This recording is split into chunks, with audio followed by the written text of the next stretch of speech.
Welcome to Novel Love Hearing. We bring you hundreds of novel audiobooks covering every genre and every kind of story you can imagine. Action? We've got it. Adventure? Absolutely. Horror? Of course. Whether it's the legendary Uchiha massacre or outrageous tales like stealing Naruto's and Sasuke's women, you'll find it here. From epic series like One Piece, Bleach, Fairy Tail, and Hunter x Hunter, to countless other adventures, our library has it all. Love novels but don't have time to read? No worries, just plug in your earbuds, sit back, and let the story take over. Good listening, and happy hearing. As the drone flew away, Dong Yan's face turned pale instantly. Ignoring the mutant creatures outside, she raised her voice and cried out urgently, don't go, here. She was desperate and anxious, having just seen a glimmer of hope but now watching it slip away helplessly. Her heart was filled with despair and urgency. Suddenly, a beam of light came through the window, shining outside. Dong Yan was stunned and quickly turned to look behind her. She saw her brother Dong Ji, who had unknowingly sat up, holding a flashlight. The flashlight was shining brightly, directed outside the window. Dong Yan came back to her senses and was overjoyed instantly. She hugged her brother quickly and said, I forgot you can charge the flashlight. Quick, Ziaji, shine the flashlight at that drone. Dong Ji nodded, okay. He had awakened the electronic superpower, capable of releasing electrons. When his physical energy was sufficient, he could adjust the output of electrons to control the voltage. Through this method, he could charge any electronic device at home. Although this ability didn't seem to have much combat power, it was very useful during this time of great floods when there was no water or electricity. It was thanks to this ability that he and his sister survived the initial difficult period. No need to make a fire for cooking, thanks to his electricity generating power to boil water, cook fish, and so on. During boring times, he would use this ability to charge computers and phones for watching movies, playing games, and passing the time. Otherwise, even if they didn't starve or get eaten by the monsters outside, they might die from boredom. Dong Yan had her brother shine the flashlight at the drone while she quickly ran to the living room. She found her brother's drawing materials in the study room and hurried back with a red permanent marker. Then she quickly wrote 2 words on the window. Help. Liang Yuan, who was planning to inspect other floors, suddenly noticed the beam of light opposite. He was surprised, someone on the top floor? Thinking for a moment, Liang Yuan immediately lifted the drone and quickly moved toward the light source. The drone's footage transmitted back to his phone immediately showed a window, behind which a short-haired girl and a boy were excitedly waving. On that window, the 2 words help were conspicuously written with a red permanent marker. This made Liang Yuan raise an eyebrow. Are they in danger? That shouldn't be. Living on the top floor, there should be no one competing with them for living space. And they can shout for help, indicating they aren't being imprisoned. Where's the danger? He pondered, is it because they have no food? He guessed, but it shouldn't be. There are plenty of mutant fish in the flood outside, at worst, they can eat fish. Liang Yuan couldn't figure it out. The problem now was how to communicate with them. Would flying the drone directly inside help? That wouldn't be effective. They could write words for him to see, but his words couldn't be conveyed to them. It seems I need to use a rope phone. Thinking of this, Liang Yuan maneuvered the drone around the window, and then quickly flew it back. The Dong siblings, seeing the drone flying in, were initially overjoyed. But as they saw the drone heading to the opposite building, their hearts sank. Dongji couldn't help but say, Sis, why is the drone flying back? Dong Yan also stared at the drone. The operator must have seen us. Look, it's flying to the opposite building. The drone's owner is in the opposite building. Dongji widened his eyes, staring at the drone flying through the rain. His flashlight still shone on the drone within the rain. He could faintly see a figure standing in the window on the top floor of the opposite building. There's someone there, sis. I saw it, there's really someone. Strange, aren't there mutants in the opposite building? Dong Yan frowned, puzzled. She had seen firsthand how dangerous the mutants and mutant creatures were. How could that person stand by the window without showing any fear? Not even blocking the window? Ziaji, give me the flashlight. Thinking of this, she quickly took the flashlight and shone its beam towards the top floor opposite. She saw shadows moving on the top floor of the opposite building. She was shocked and continued to shine the flashlight at other floors. Chapter 133, Drone Delivery. Situation of Building 77. Too faintly, one could see figures moving around in other buildings. Some windows even had lights, as if someone was cooking. Are there no mutants or mutated creatures in the building across? Why aren't they afraid? Dong Yan was startled and suspicious. In their building, no one dared to blatantly light a fire anymore. Let alone go out and move around. Liang Yuan retrieved the drone and then found some paper and a pen in the study, quickly writing something down. Let's use the drone to send a message and ask what's going on across the street. It's a pity this drone is too small, otherwise, we could tie a string across and communicate through a string phone directly. Liang Yuan initially considered throwing a rope directly for easy communication between the two sides. But seeing the situation of these two people trapped in a room, he doubted the other side could come out either. Throwing a rope to the rooftop on the other side probably wouldn't be useful either. Might as well figure out a situation over there first. He quickly wrote a letter, placed it in a plastic bag to prevent the paper from getting wet by rain. Then he crumpled the plastic bag into a small ball, wrapped it with tape, and attached it to the bottom of the drone. He did this naturally worried that the wind could blow the plastic bag open, directly affecting the drone's flight.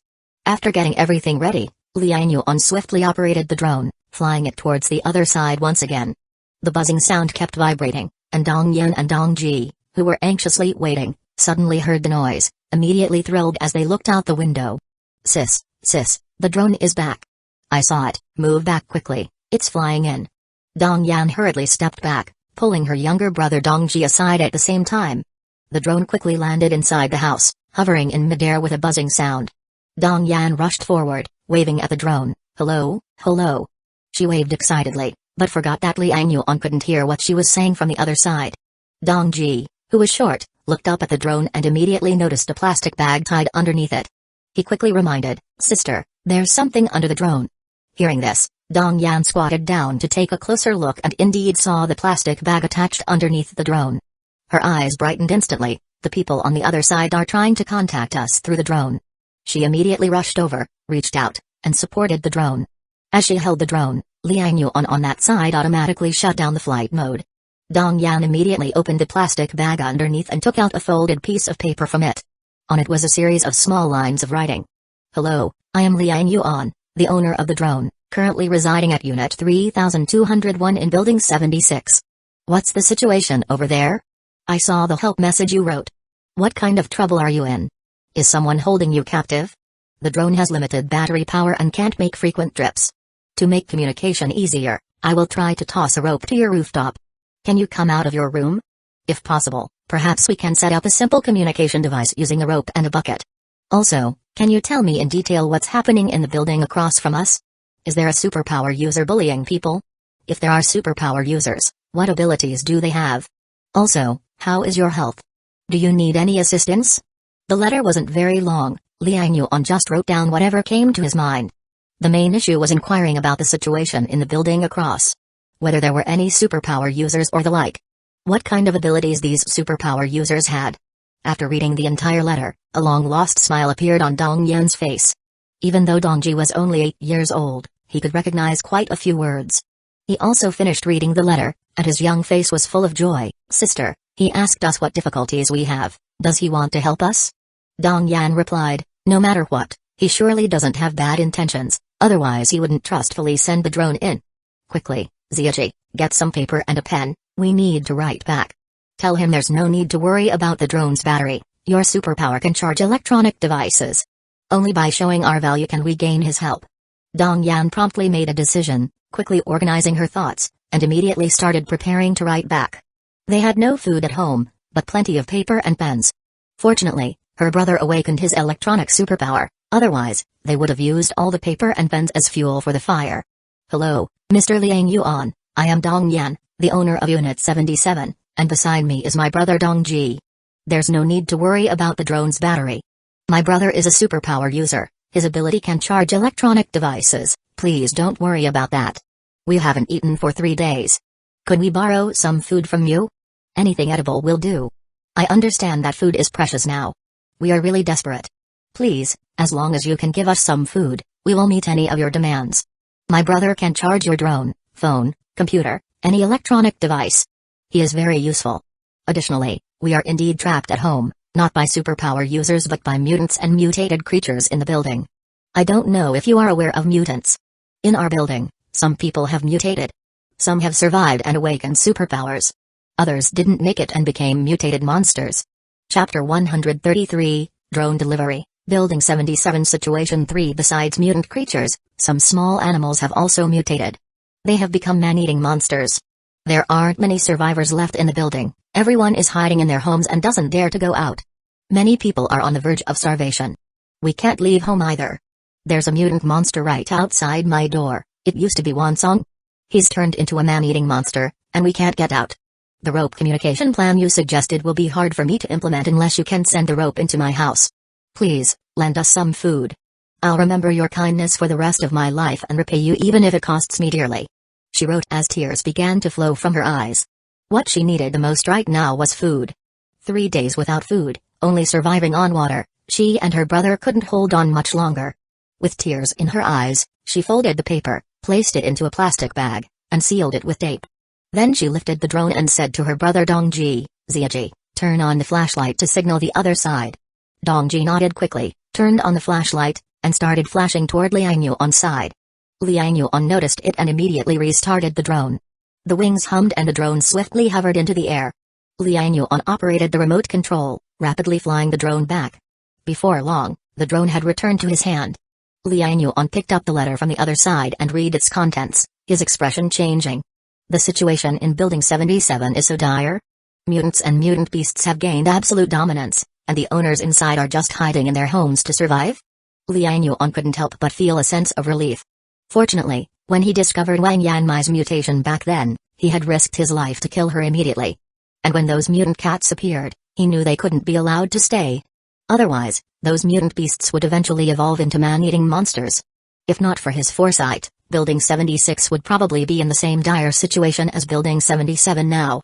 One must know, mutant beasts evolve much faster than humans. They are natural-born predators. Once they mutate, their methods of killing are far more terrifying than humans. Liang Yuan put down the letter and started to think. The contents of the letter made it clear that there were not many survivors in Building 77, even if there were, they were all huddled in their homes. There are also numerous mutant creatures and mutants there, along with a small number of mutant ability users like the letter writer's brother. However, evidently, these mutant ability users hadn't awakened any powerful abilities and couldn't organize effective resistance, allowing the mutant creatures to dominate and prey on humans. Given the state of that building, is it worth spending energy to rescue them? He hesitated for a moment. Would the effort be proportional to the reward? After all, if there aren't many survivors, and he expends significant energy to clear the monsters, how many people would be able to help him fish in the end? If the mutant creatures inside run rampant, can his strength manage these mutants? These are all considerations he needs to think about. As thoughts swirled, Liang Yuan quickly made a decision. Rescue. Determination flashed in his eyes. As a fellow human, if he has the ability, he does not wish to be too heartless. Of course, the electronic superpower of Dong Yan's brother, Dongji, is also one of the reasons for his decision. He can charge any electronic device, essentially becoming a human power bank. The generator in his home isn't an unlimited power source and requires petrol. And he doesn't always get petrol in his lottery draws. Unless he spends 1,000 points on a targeted petrol draw. But that's a bit wasteful. With 1,000 points, he could draw an attribute point. Additionally, killing a large number of mutant creatures and mutants in the opposite building also earns points. For Liang Yuan right now, any opportunity to earn points is precious. At this moment, he is racing against time to accumulate enough points, strengthen himself adequately, and leave the building for Maishin. There are still people alive over there, meaning the mutant creatures aren't overwhelmingly unstoppable. With my current strength, as long as I'm not in water, even if I can't win, I can ensure I don't get hurt.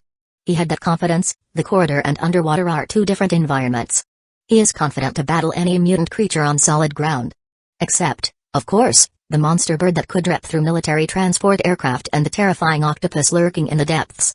But those creatures, one in the high sky and the other underwater, are not on the same battlefield and aren't comparable. And I still have over 6,000 points left unused. If I convert them all into attribute points, I can raise my attributes by 6 points, significantly boosting my strength. With my combat power then, clearing Building 77 shouldn't be difficult.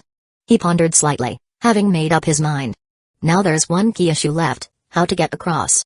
Initially, he planned to throw a rope over to create a zipline, but with no one on the opposite side to assist, throwing the rope would make it difficult to set up the zipline. The only option is to go over the water. Liang Yuan lowered his gaze, staring at the turbulent floodwaters, his expression darkening.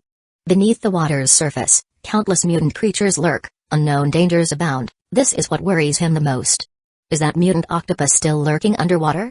If it's just mutant frogs, with my current spiritual power, using spirit shock, I wouldn't need to worry. Moreover, one needs to be cautious about those groups of mutant jellyfish.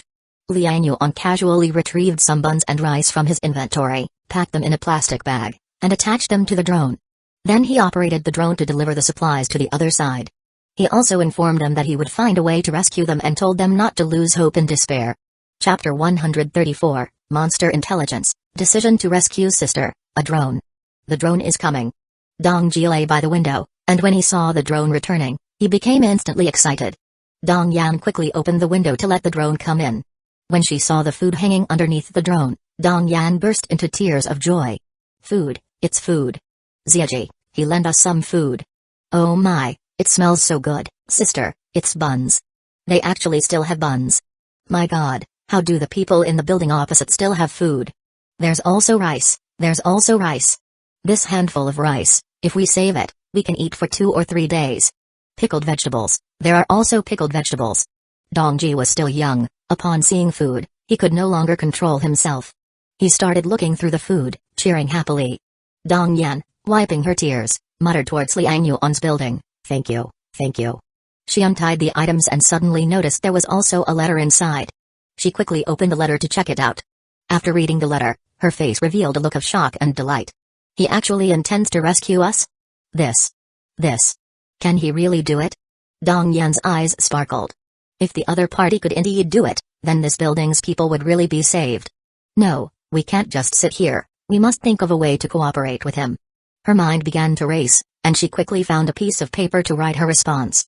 Moments later, she wrapped the letter in a plastic bag, attached it to the drone, and sent it back. Liang Yuan retrieved the drone and opened the letter to read it. Mr. Liang, thank you very much for the food you gave me and my brother. This food can save our lives. No words or language could fully express my gratitude. If given the chance, I will repay you with my life. Regarding your rescue plan, I am both moved and thrilled, but I must urge you to be very careful. There are many monsters in this building, mutated humans, and mutant animals with peculiar abilities that are hard to guard against. Next, I will list the monsters I have seen in this building and their abilities. In addition, I will try to contact the surviving mutant ability users and have them cooperate with your rescue. I believe when they learn of your arrival, they will certainly welcome you warmly. Here are the mutant monsters I've seen inside the building. There are mainly 3 types of the most dangerous monsters. First, a group of mutant cats. At some point, the building became filled with many stray cats, initially unnoticed by everyone. As time passed, these mutant stray cats ate a lot of mutant fish downstairs, growing several times larger. Initially, they didn't attack humans. But since someone had the idea to eat cat meat, and those cats tasted human flesh for the first time, they became unstoppable. Now I don't know exactly how many mutant cats there are in the building, but I estimate there are already more than 10. They are very fast, and their claws and teeth are their weapons, easily able to tear apart steel doors. Also, these stray cats are cunning and understand some simple hunting strategies. Be very careful. Second, the mutant Wansong. He was originally our downstairs neighbor and suddenly mutated a week ago. His muscles have grown tremendously, reaching a height of more than 3 meters, capable of blocking the entire hallway. His strength is enormous, easily smashing walls with a single punch, rampaging uncontrollably. Even the mutant cats don't dare to fight him. If you encounter him, you must avoid him. He is no longer human, his mind is unclear. In order to eat, he can even eat people. I've seen him eat humans. Third, mutant cockroaches. Yes, even cockroaches have mutated. Those that once hid in the dark and damp, out of sight, have turned into terrifying monsters. These mutant cockroaches have grown to the size of a fist, and larger ones can be as big as a human head. Their mouths are sharp and their shells are hard. They often move in groups, with small-scale swarms containing 7 or 8, and large ones having 20 or 30. The letter was very long, detailing the main mutant monsters currently in Building 77. Liang Yuan read the letter, his face full of astonishment. What curse has Building 77 fallen under, to have so many kinds of mutant monsters? He couldn't help but feel a silent tribute to the people of Building 77. It's truly remarkable that these people managed to survive. Speaking of which, cockroaches truly live up to their name, Ziokian. Not only have they not gone extinct, but they've also mutated in times like these. I wonder if our Building 76 also has these things. Liang Yuan thought silently. A nest of cockroaches often contains dozens. When you spot one, there's already a whole nest in your home. Imagining them mutated into monsters was enough to make one's scalp tingle. Their shells are hard, and their mouths sharp. I wonder if they can withstand my spirit shock. Liang Yuan sent a letter in return, expressing his gratitude. He also arranged a mutual communication time at 3 o'clock every afternoon. At this moment, Yang Mai came over to call Liang Yuan for dinner. Only then did Liang Yuan end the conversation and retrieve the drone. Back in room 3201 of Building 77, Dong Yan felt a weight lifted off her heart, feeling much lighter inside. Seeing the food in the bag on the bed, her face was full of joy. Sister, here, you eat first. Dong Ji, very well behaved, handed a bun to Dong Yan. Although he himself was drooling with hunger, he still handed the first bun to his sister. Chapter 134, Monster Intelligence, Decision to Rescue 2. Dong Yan suddenly felt touched, quickly pushed the bun back, and said, Ziaji, you eat first. I'll go get you some water. You haven't eaten for days, don't eat too fast. Dong Ji shook his head, no, sister, you eat first. You always go out searching for food, you work the hardest. Seeing her brother so understanding, Dong Yan's eyes couldn't help but turn red. She still remembered, before the Great Flood, her brother was very mischievous, always competing with her for everything. She never expected that after the Great Flood, their parents, who were working outside, had an accident and never returned. Relying on each other for survival, her originally unruly brother grew up quickly. She wiped her tears and said, how about we each take half? Okay. Dong Ji smiled, his front tooth missing, appearing funny. Dong Yan also couldn't help but smile. They tore open the bun, the steaming fish filling emitting bursts of aroma. The siblings took a deep breath, and the full smell of flour instantly made them gulp. At this moment, ignoring everything else, they quickly took a bite. The overflowing aroma transformed by the enzyme into delicious maltose mixed with the fresh taste of sea fish made them burst into tears suddenly. Woo woo. Sis, it's so delicious. I've never eaten such a tasty bun. Woo woo. I miss mom. Dong Ji, being young, couldn't help but think of his deceased mother after tasting the delicious bun, and started crying. This crying made Dong Yan also shed tears. Ziaji. The siblings hugged and cried, immersed in memories of their lost loved ones. Liang Yuan was eating Yang Mai's cooked dishes while thinking about going to Building 77. At the table sat Wu Qian, Kai Yao, Old K, Old Ma, Ding Yan, and Zhao Kai. They were the patrol team, and Liang Yuan provided their meals. But most patrol team members chose to receive rice and flour and eat with their families. Only old team members, like Kai's family, Old Ma's family, or solitary Zhao Kai and Ding Yan, gathered to eat at Liang Yuan's place. While eating, Liang Yuan started speaking. I just contacted people from Building 77. As soon as he spoke, everyone looked over. Building 77? The one behind us? Granny Lee asked in surprise. Old Ma couldn't help but say, what's going on there? When the military transport aircraft appeared, I saw people cheering from other buildings' rooftops, but there didn't seem to be anyone from Building 77. Kai's also found it strange. You saying that reminds me, I was puzzled then too. Did they not hear the planes or what? That much noise and no one came out. Liang Yuan, what's the situation there now? Liang Yuan didn't keep them in suspense and directly told everyone the news he gathered today. After he finished speaking, everyone's faces changed. Ding Yan couldn't help but say, so Building 77 has been occupied by mutated creatures and mutants? The owners can only hide at home? What are they eating? Yes, it's been half a year since the Great Flood, do they still have food? Zhao Kai also asked in surprise. This is too tragic, Granny Lee couldn't help but show pity. Liang Yuan shook his head, they probably hunted fish initially, but the appearance of mutated creatures and mutants should be recent. He wasn't speaking randomly, mutation takes time. Whether humans or animals, they need to eat enough mutant fish to significantly increase their mutation progress and only then have the chance to awaken mutant abilities. So these mutated creatures certainly didn't appear at first. Brother Liang, you want to go save people? Zhao Kai suddenly asked. He knew Liang Yuan wouldn't bring up this topic for no reason. Liang Yuan nodded. Among the siblings I contacted, the younger brother Dong Ji has already awakened his mutant ability and safely passed the mental crisis without becoming a monster. Most importantly, his awakened ability is electronic superpower. Electronic superpower? What's that ability? Liang Yuan, you're going to save people for his ability? Everyone started asking. Liang Yuan said, not entirely, there must be quite a few people there who have awakened mutant abilities. I always feel if we want to leave here, we need to gather as many mutant ability users as possible to ensure safety on the road. The boy's electronic ability can release electricity. He said he could charge any electrical device without a charger or adapter, just by his fingers providing power. What? Such an ability exists? Everyone was suddenly unable to stay seated, they sat up straight, showing surprised expressions. This ability was truly unexpected. Charging electronic equipment, providing electricity. Liang Yuan had a generator, but it consumed petrol. Finding petrol now is tough, and once it's used up, the generator is useless. But everyone has plenty of usable electronic devices. Whether phones, computers, radios, refrigerators, ovens, all need power. Some might be replaceable, but complex ones like computers and phones are irreplaceable. Chapter 134, Monster Information, Decision to Rescue 3. Some people store their most precious memories on their phones. If the phones could be recharged and turned on again, it would be significant. There are also some industrial devices, like the angle grinders in the room. If there is power, they can all be used. Are you sure? Ding Yan couldn't help but ask. Liang Yuan nodded. When the drone flew over, it was only 60% charged. He helped me fully charge it. This ability is rare, definitely worth rescuing. Old Ma nodded in agreement. Kaiser said, it's not just rare, this ability can be very useful. Old Ma, we installed the motor on our raft. All those batteries need charging. Relying solely on that generator, we don't know if the power is enough. If this superpower user joins us, he can charge the batteries anytime, anywhere, which would be much more convenient. Old Ma smacked his thigh. I almost forgot about that if you didn't mention it. Liang Yuan, this superpower user is indeed necessary to rescue. He can be of great help. Granny Li couldn't help but say, Ziulian, there are so many mutated creatures over there, isn't it too dangerous? If you really go, you must be very careful. Liang Yuan smiled and said, if I'm not confident, I won't act recklessly.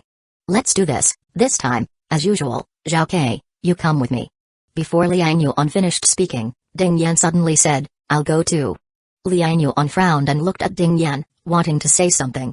But Ding Yan interrupted him. Liang Yuan, I didn't get to go the last time you went to Building 75. This time, no matter what you say, I have to go. Everyone at home, along with the other people, all the patrol teams can maintain order. There's nothing to worry about. If you're worried about Yang Mai, let her come over to our place to sleep. Or have Song Wen, Liu Fei come over to accompany her. They both have superpowers, they can protect her.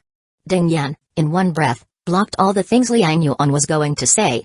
Liang Yuan frowned, and Yang Mai quickly said, I'm fine, little brother, I'll sleep next door at night, or you can ask Fei, Song Wen to come over. Ding Yan's empowerment superpower is very powerful, very suitable for combat, she can help you. Seeing Yang Mai speaking up, Liang Yuan couldn't say much more. He thought for a moment and said, okay, then you and Zhao Ke, the three of us will go together. Old Ma, as usual, after I enter Building 77, I will quickly set up the ropeway on the roof. Remember to have someone there to help and secure the ropes. Don't worry, leave it to me. After finishing the meal, the rescue strategy was basically determined. Still taking the waterway, using a makeshift raft made of 2 paddleboards as the carrier. The items in Liang Yuan's storage naturally included a lot of floating equipment, just in case. After lunch, the three of them rested for a while, then gathered on the 14th floor. Coming to the 14th floor again, Zhao Kai's face was serious. Brother Liang, the water level is rising so fast, even the walkway on the 14th floor is getting flooded. Liang Yuan nodded. Continuous heavy rain, and this water can't be drained. The water level will only keep rising, so we must speed up making the raft and be ready sooner. Ding Yan said, I checked the raft old Ma and Brother Kai made. It looks good, but isn't it a bit small? Liang Yuan glanced at her and said, nearly 10 meters in length and width. It's not small, we don't have enough materials for a bigger one. How many people can it carry? Ding Yan asked. For our group, along with the patrol team members, it won't be a problem. What about the others? Are we just leaving them? Ding Yan couldn't help but ask. She wasn't being unkind, but worried that this would spark public anger. Once they all leave, this place might fall back into chaos and violence. The hard-won stable life might turn back into a living hell. The owners would not likely agree to their departure. Liang Yuan understood her concerns and just said solemnly, if I want to leave, no one can stop me. Ding Yan was silent, and after a moment said, when we get to Maishan, we will need manpower to develop the wilderness. If we can take more people, let's take more.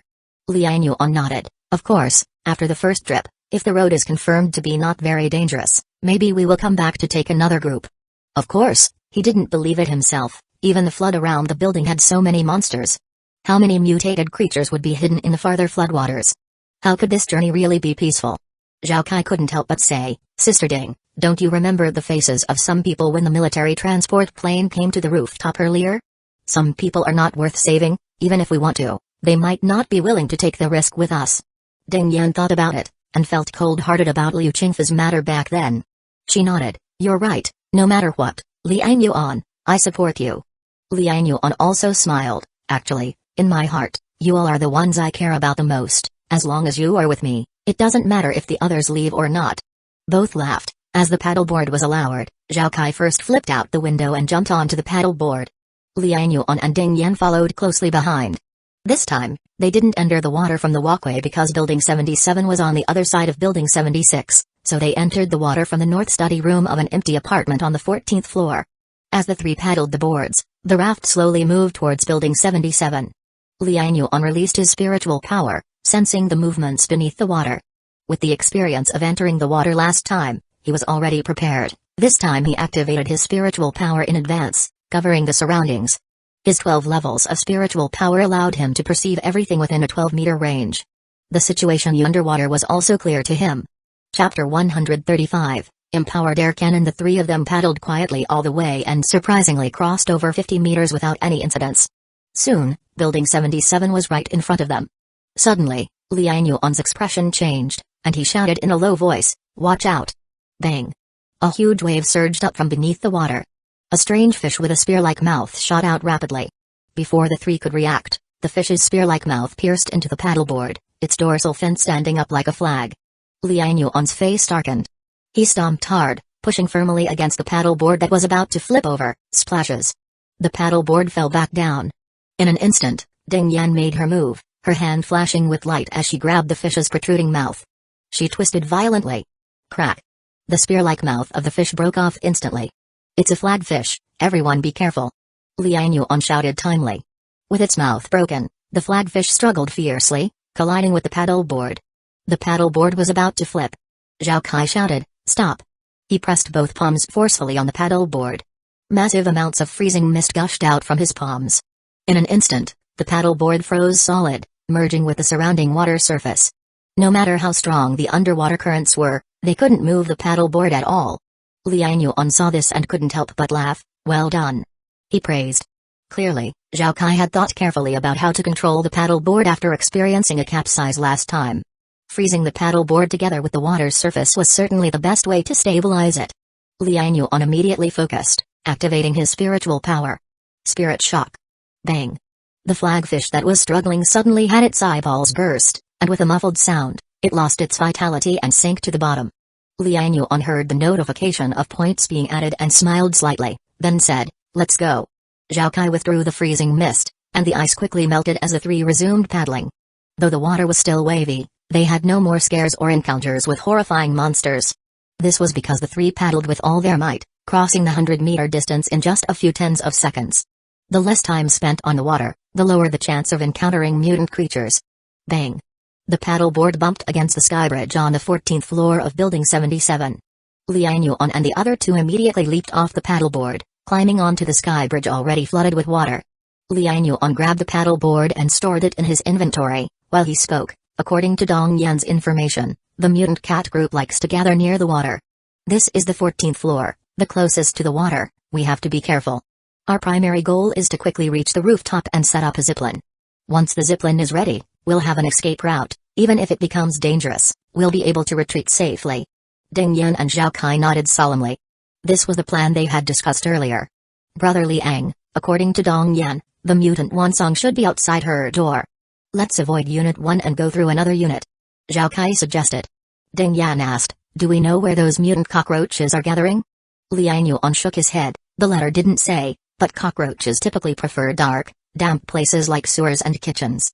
Then again, with their mutation, who knows if their habits have changed? We should be cautious. This should be Unit 3, right? Let's go up from here first. I'll go ahead, Zhao Kai, you cover the rear. Ding Yan's eyes flickered slightly as she looked at Liang Yuan, pressed her lips together, with a trace of warmth in her eyes. He was looking out for her, making her walk in the middle. Without rejecting his good intentions, she tightened her shoulder straps. She had modified the shoulder straps, which originally had no chest coverage. But she borrowed 2 bras from Yang Mai, crafting 2 steel plates to her size, shaping them like bowls, and sewing them into the bras. Then she sewed the bras into the shoulder straps, creating a piece of heartguard armor. Now, this shoulder strap was complete protective gear, covering her chest, back, and other vital organs. With her empowerment superpower, available to deploy at any moment on any part of her body, her defense was more flexible and stronger than Zhao Kai's. As for why she borrowed materials from Yang Mai, it was because Yang Mai was the only one bigger than her in the building. Besides, Yang Mai had been wealthy before the flood, buying branded bras. The milk candy brand bras were all big and wide, suitable for her. Thinking of this, she couldn't help but glare at Liang Yuan. This bastard must have taken Yang Mai in because of her size. Liang Yuan was walking ahead when he suddenly felt a chill down his back, making him jump, and he quickly expanded his spiritual power. Within a 10-meter radius, he couldn't detect any mutant creatures, mystified. "Be careful, we're entering the staircase," Liang Yuan said in a low voice. The staircase was dark, severely obstructing their vision, which is why he gave the warning. Liang Yuan had spiritual power, everything within 12 meters was clear to him, unaffected by the dark. But Zhao Kai and Ding Yan couldn't do this. Of course, once they were out of the 12-meter range of his spiritual power, he would be blind too. Chapter 135 Empowered Air Cannon 2. But in the stairwell, covering 2 floors up and down, at most 11 or 12 meters, his spiritual power coverage range is more than enough in this narrow stairwell. Creak! Opening the corridor's safety door, the rusty door hinge made a teeth-grinding squeal. Liang Yuan suddenly halted his steps. The next moment, he abruptly shouted in a low voice, "Watch out!" In the darkness of the corridor, 3 pairs of eyes flashing with oily green light swiftly leaped up as the safety door opened. One of them pounced fiercely toward Liang Yuan. The other 2 let out hair-raising cat calls. Woo! A strong whistling sound came through. The speed of this cat was extremely fast. Much faster than the one Liang Yuan killed in Building 76 before. Clearly, their mutation progress far surpassed the previous mutant cats encountered. Just by this speed alone, even if Liang Yuan had a gun, he likely couldn't aim accurately. However, today was not like before. Liang Yuan was no longer the weakling with only 2 points of agility. Now his agility has reached 5.8, and his spirit attribute has broken through to 12.1. Both his mental and physical reactions far exceeded their previous states. So the moment this cat pounced, he had already reacted. First, spiritual power exploded. Spirit shock. Buzz. A surge of spiritual power turned into an invisible ripple, rushing out vehemently. The airborne mutant cat let out a miserable scream. Meow. Its body fell from the air. At the same time, there was a whistling sound beside Liang Yuan. Ding Yan had already struck out with her fist. Bam. The fist force exploded, but what surprised Liang Yuan was that this aerial blow ripped through the air but did not scatter. Instead, wrapped in a cluster of white energy, it formed an energy cluster like an air cannon, shooting out fiercely. Boom. The energy cluster instantly hit the falling mutant cat. In an instant, with a roar, blood splattered. The mutant cat was immediately blasted to pieces by the air cannon, hitting the ground with a squelch, blood chunks flying. The other 2 mutant cats were terrified, their fur bristling, and with a yelp, they scurried away. In the blink of an eye, they had disappeared from the corridor. Liang Yuan looked at Ding Yan in surprise. "Goodness, what's going on with you?" Zhao Kai, behind them, was also full of amazement. "Sister Ding, is your empowerment superpower really that strong?" Seeing the astonished expressions on their faces, Ding Yan also smiled. She withdrew her fist and said calmly, "It's not only you men who are strong, I, as a woman, can also step up to fight monsters." Liang Yuan couldn't help but laugh. "No wonder you insisted on coming along, so this is what you were waiting for. This move is indeed impressive. How did you do it?" Zhao Kai quickly leaned in to listen. Regarding the application of superpowers, everyone was a novice, exploring in their respective fields. Perhaps someone else's method of use could spark inspiration. Ding Yan didn't hold back and explained with a smile, "This is a new method I've been trying recently. Previously, I had considered a problem. If my empowerment could only add energy to my body parts, it meant I was limited to close combat. This close combat method is useful in buildings or on land, but it would be a huge hassle if we were on water. If the enemy launched a long-range attack across floodwaters, I would be too passive. So I've been researching how to make my empowerment superpower capable of long-range attacks. At first, I intended to try adding empowering energy to arrows to increase their destructive power, achieving a long-range attack effect. But the crossbow was too rudimentary, and after several attempts, it couldn't bear the empowering energy. Later, I tried creating javelin-like throwing weapons and applying empowerment to them. The effect was good, but without spatial talent like yours, carrying javelins was inconvenient. So I continued refining. One time while boxing at home, empowered, I punched and exploded a sandbag. At that moment inspiration struck me. My fist force was so powerful, If it could be maintained and cross spatial distance to explode on the enemy, wouldn't it achieve long-range attack without requiring a medium? After much deliberation, I decided to place the carrier of my fist force on my empowering energy. You know, my empowering energy not only enhances explosion but also covers my body, forming a defense. Then I applied this defensive property to the fist force. Let the fist force be enveloped by empowering energy the moment it's thrown. Due to inertia, the fist force within the empowerment would rush out, but it couldn't explode immediately, being sealed by energy. Until it encounters external resistance, it would suddenly explode, forming an air cannon. Oh, I call this attack method air cannon fist, how about it? As the three went upstairs, Ding Yan explained her thought process for inventing this fist force. Such an imaginative use amazed both Liang Yuan and Zhao Kai. Amazing. How did you even come up with that? Even with his system, Liang Yuan couldn't help but give Ding Yan a thumbs up. Ding Yan's exploration of her mutant ability had already put her ahead of everyone. It showed she had unparalleled talent in combat skill innovation. Behind them, Zhao Kai couldn't help but say, Sister Ding, you're incredible. How did you think of this?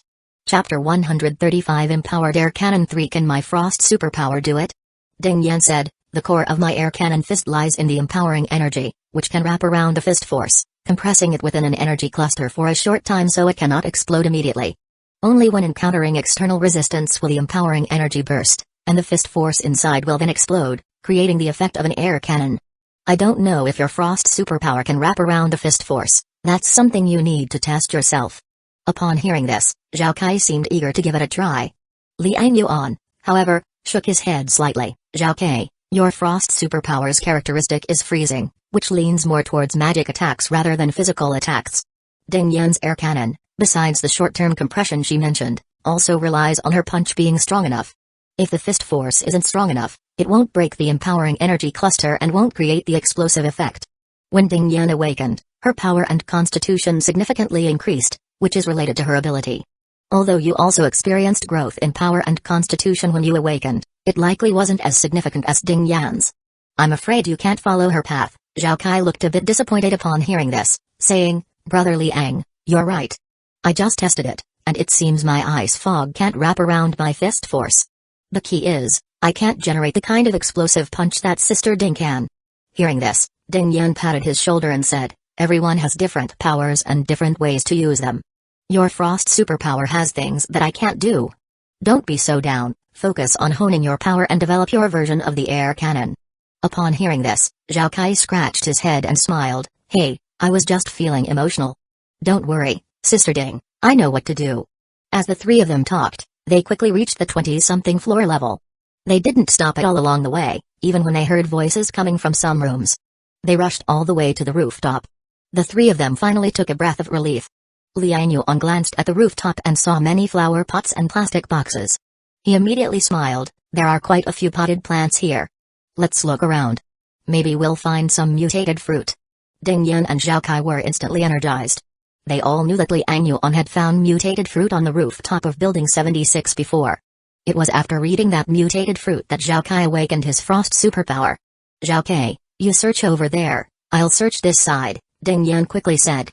The three of them, amidst the heavy rain, quickly searched the rooftop. After a while, they gathered together, all looking disappointed. Nothing here. Looks like mutated fruits aren't that easy to come by. These plants have been soaking in the water for too long. Their roots are rotten, most aren't even alive, let alone bearing fruit. Liang Yuan said, forget it, not finding any was within expectations. Perhaps there were some before, but the people in the building ate them. The soil in these pots is still useful. I'll pack it up for Granny Lee to use for composting. Maybe she can grow more vegetables. Saying this, he quickly put the potted plants into his inventory. This made Zhao Kai and Ding Yan envious. Zhao Kai couldn't help but say, Brother Liang's space superpower is really useful. Ding Yan nodded, indeed, without his ability, even if we found food, it would be difficult to preserve it. After quickly tidying up the rooftop, Liang Yuan took out a rope from his inventory. He said, notify old Ma and them to start setting up the zipline. I'm going to throw the rope over, so make sure they avoid it. Okay. Zhao Kai nodded, quickly took out a flashlight from his bag, and signaled Building 76 with a light. This was their agreed signal, indicating that they had safely reached their destination and were ready to throw the rope, so people should make way. About 2 minutes later, Liang Yuan began to swing the rope with a weight attached. He didn't need any running start, he just swung his arm and hurled it hard. Whoosh! Amidst the sound of air being torn, the weight flew 100 meters across the rain to the rooftop of Building 76. Thud. Even amidst the 100-meter gales and heavy rain, the impact was clearly audible. The weight landed squarely on the rooftop of the opposite building. Soon, two figures appeared there, and the rope was pulled taut. Once both ends were secured, they began using a plastic bucket to communicate. Old Ma, is the rope secured? Yes, it's secure. We should set up the zipline on the 19th floor, the height difference is just right. Liang Yuan said, alright, I'll continue to throw the rope. I'll throw it from the 19th floor on our side. Got it. How's the situation over there? Any danger? Not too bad, no significant danger.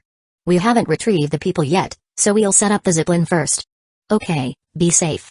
Despite using a megaphone, the crazy wind and rain made the sound quality poor. Both sides had to shout into the bucket to make themselves heard. Liang Yuan threw two more ropes, which Old Ma and Old Kai pulled to the 19th floor on the other side. Everything set, the zipline was firmly fixed to the support columns, and the three of them sighed in relief. With this zipline, even if we encounter danger, we can slide back along the track. Let's go find Dong Yin and her brother. Liang Yuan, along with Ting Yin and Zhao Kei, quickly returned to the 32nd floor. The hallway was silent, the floor was littered with dried blood. The smell of rotting protein made all three wrinkle their noses. Seems like a lot of people died here, Zhao Kai muttered. Liang Yuan nodded and was about to head towards the first unit. Suddenly, Ding Yan said, wait a moment. What's wrong? Let's open all the doors on this floor. If there's danger, we'll have places to hide, Ding Yan said as she opened a door. The inside reeked of decay, and it was unclear if the owner was still alive. Liang Yuan thought, women are indeed meticulous, planning even for potential combat scenarios. Indeed, if the mutant Wansong blocking the first unit was as formidable as Dong Yin described, they needed to be cautious. According to Dong Yin, that mutant is almost 3 meters tall. In these narrow hallways, he'll definitely have trouble moving.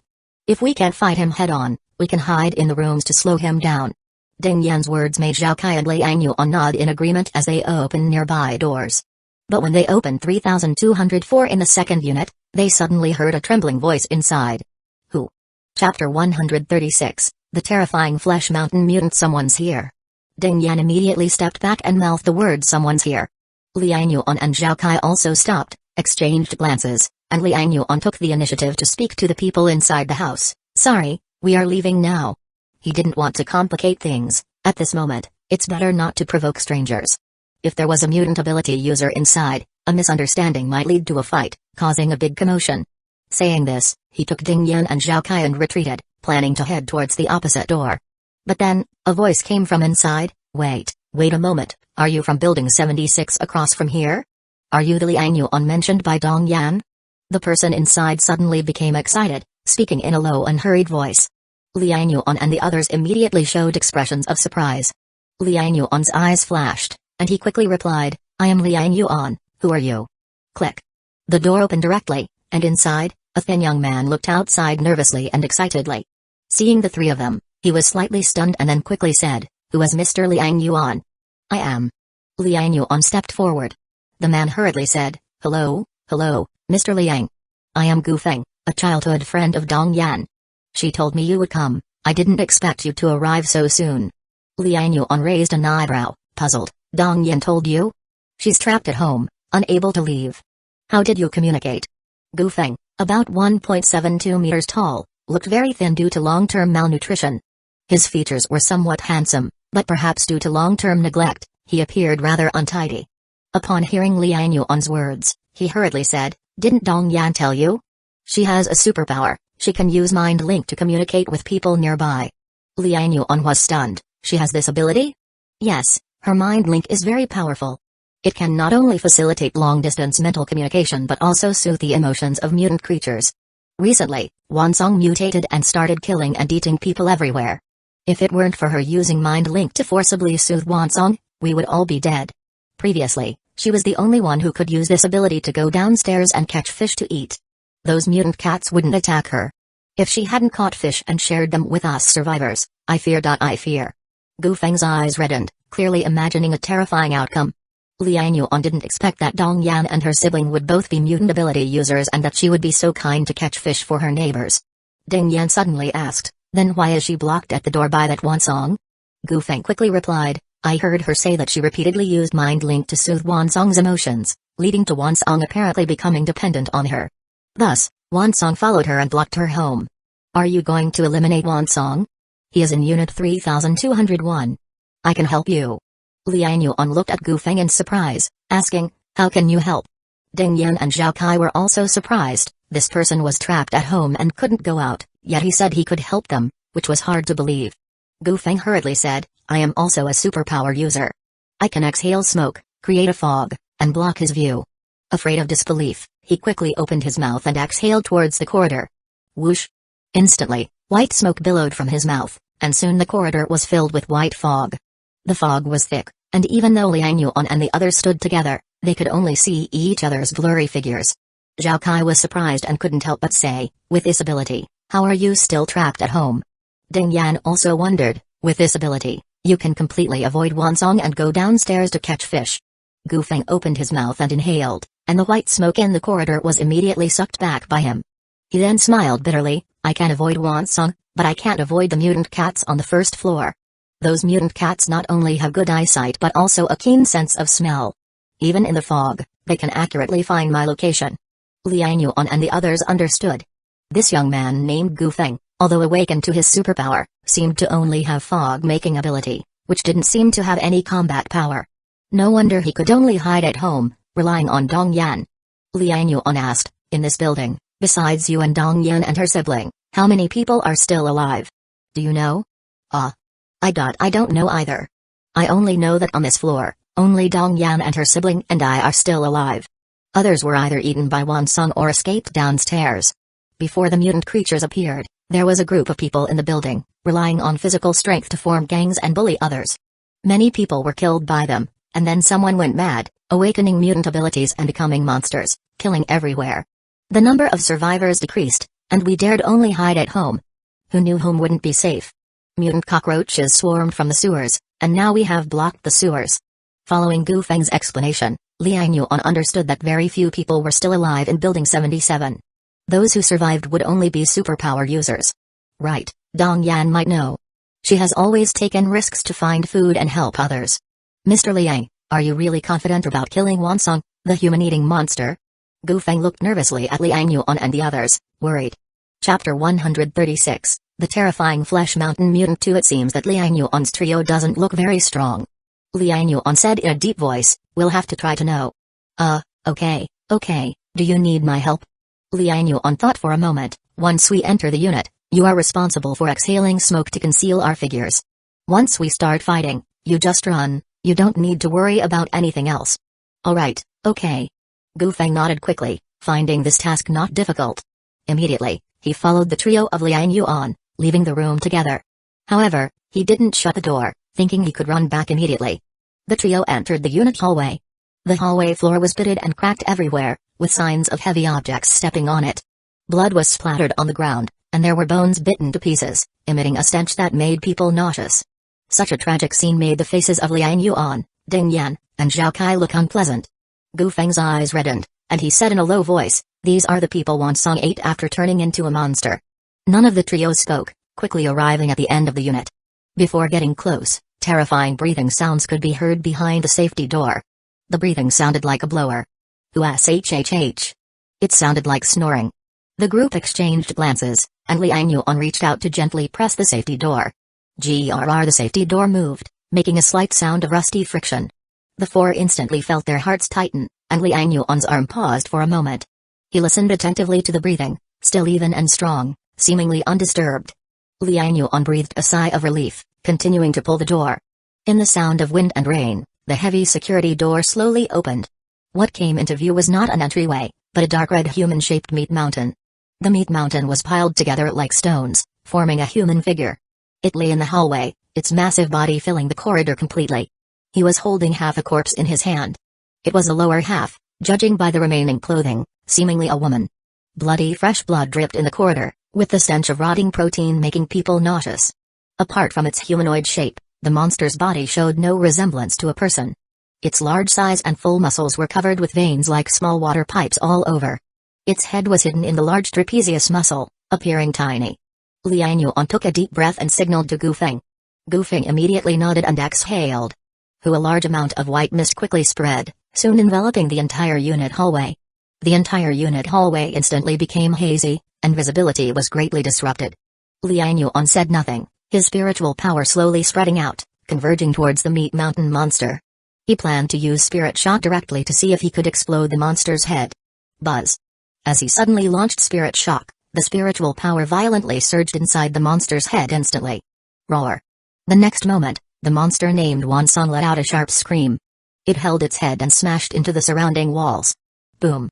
A loud noise echoed, the walls trembled and cracked, with a lot of plaster falling off and bricks instantly breaking.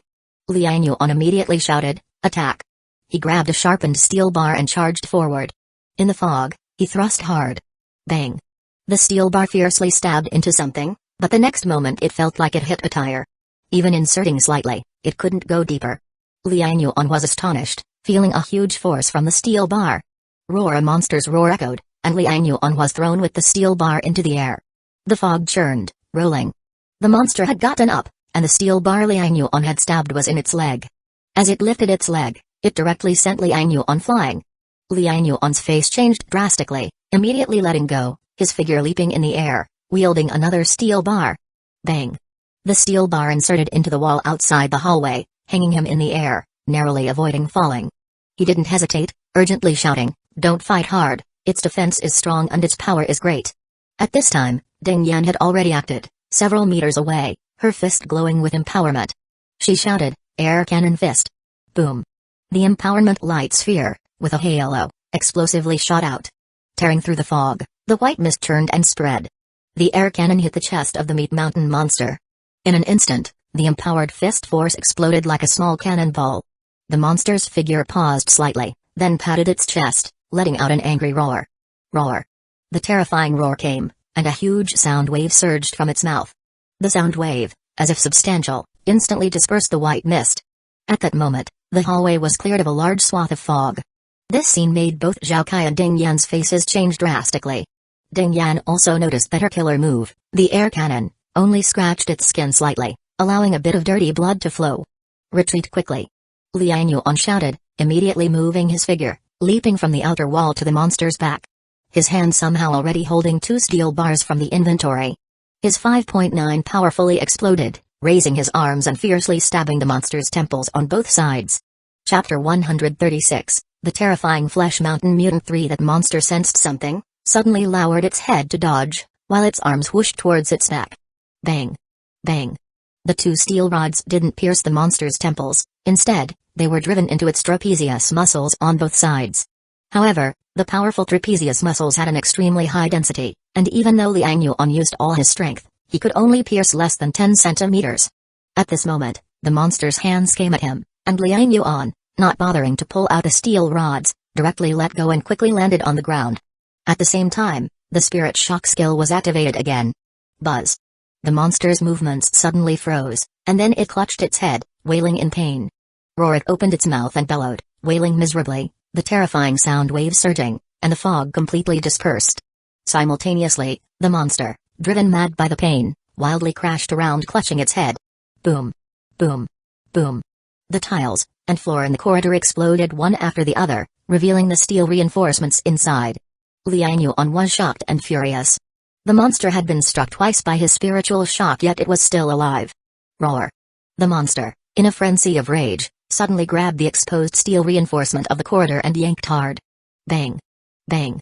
Bang!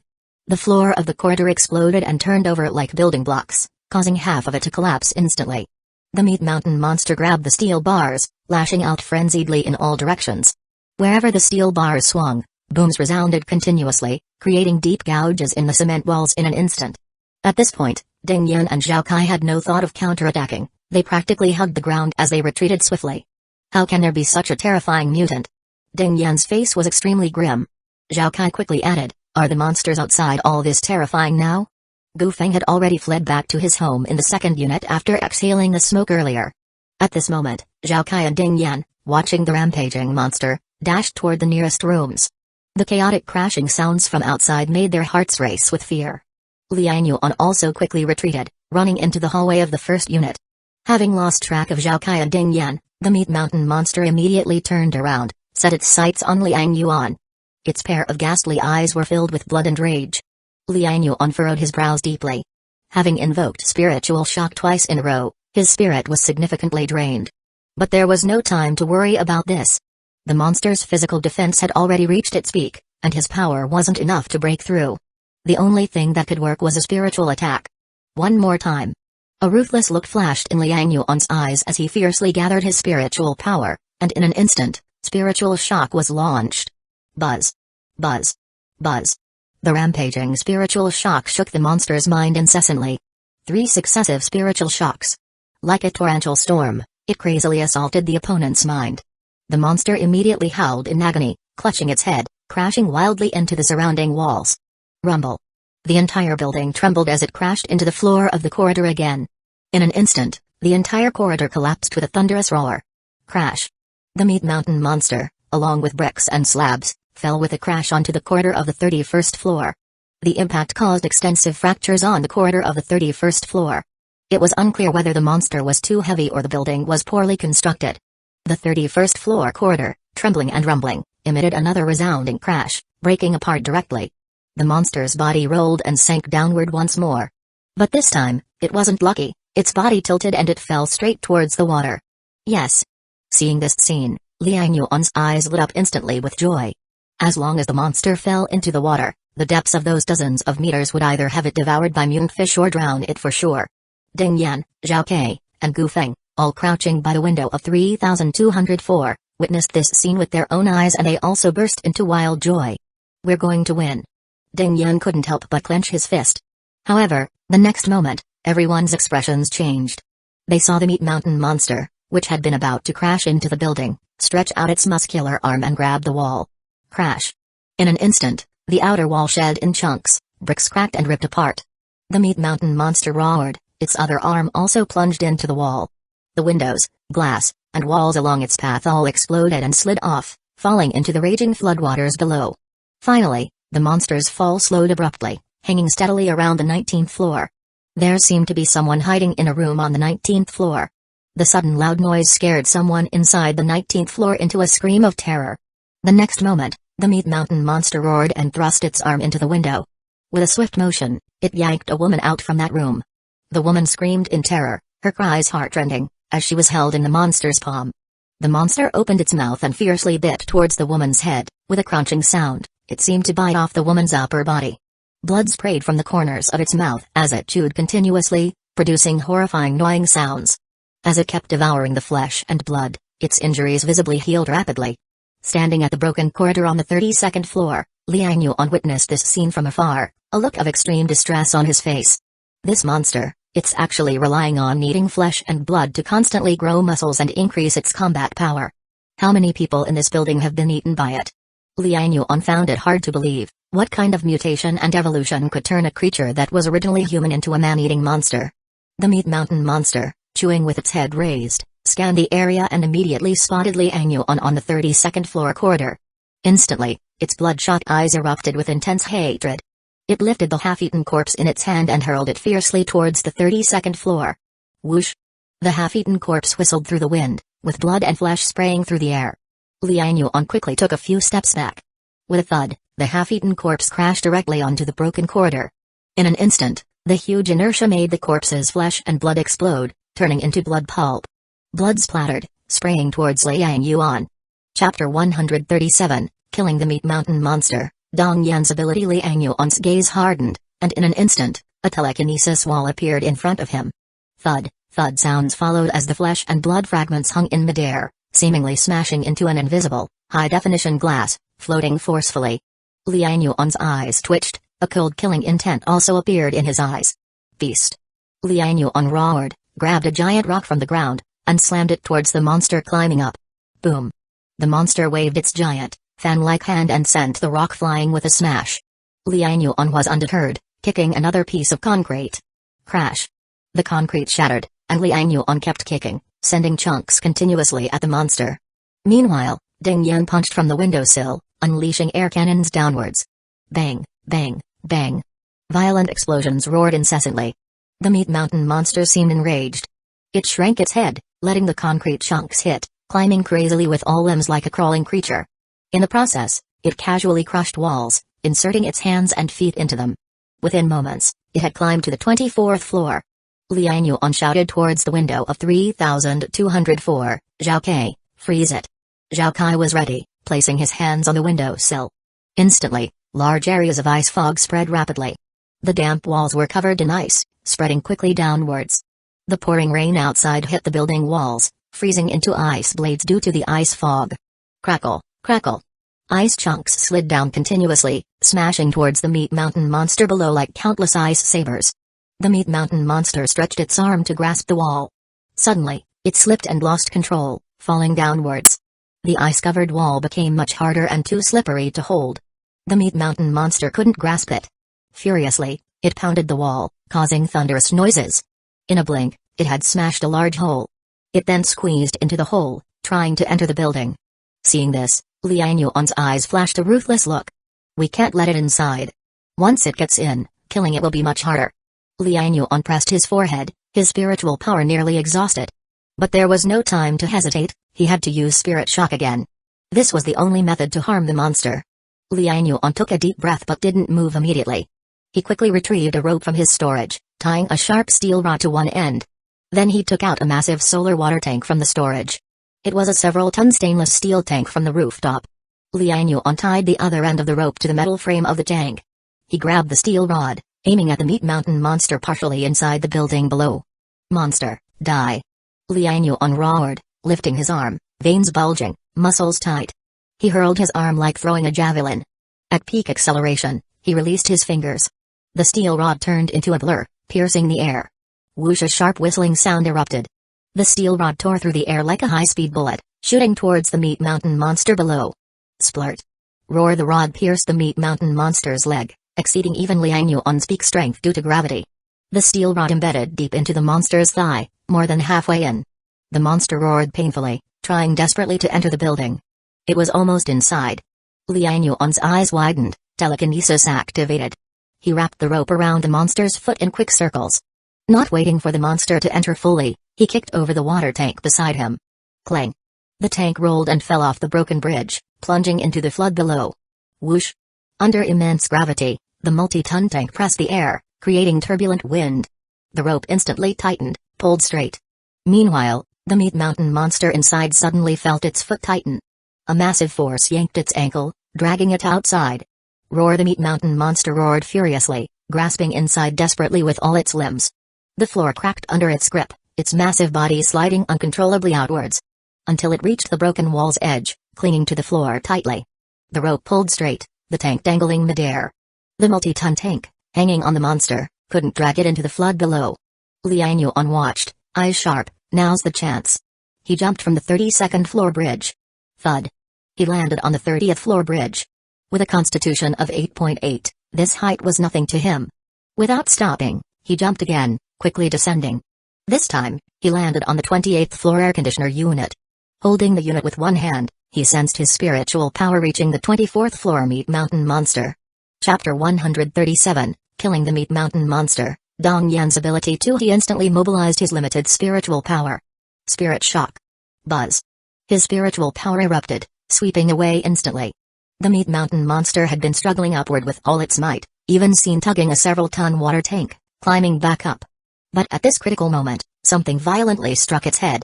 Suddenly, the intense pain made it scream, subconsciously holding its head with both hands, trying to cover its head. As soon as it loosened its grip, its massive body could no longer cling to the wall. The water tank directly pulled it, whistling down to the water. Ding Yan, Zhao Kai, Gu Feng, and others on the 32nd floor were shocked at the scene. Everything just happened so quickly, they didn't even have time to react. No one had expected Liang Yuan to kill the monster in such a way. Boom. Boom. The water tank and the meat mountain monster fell into the raging flood one after the other.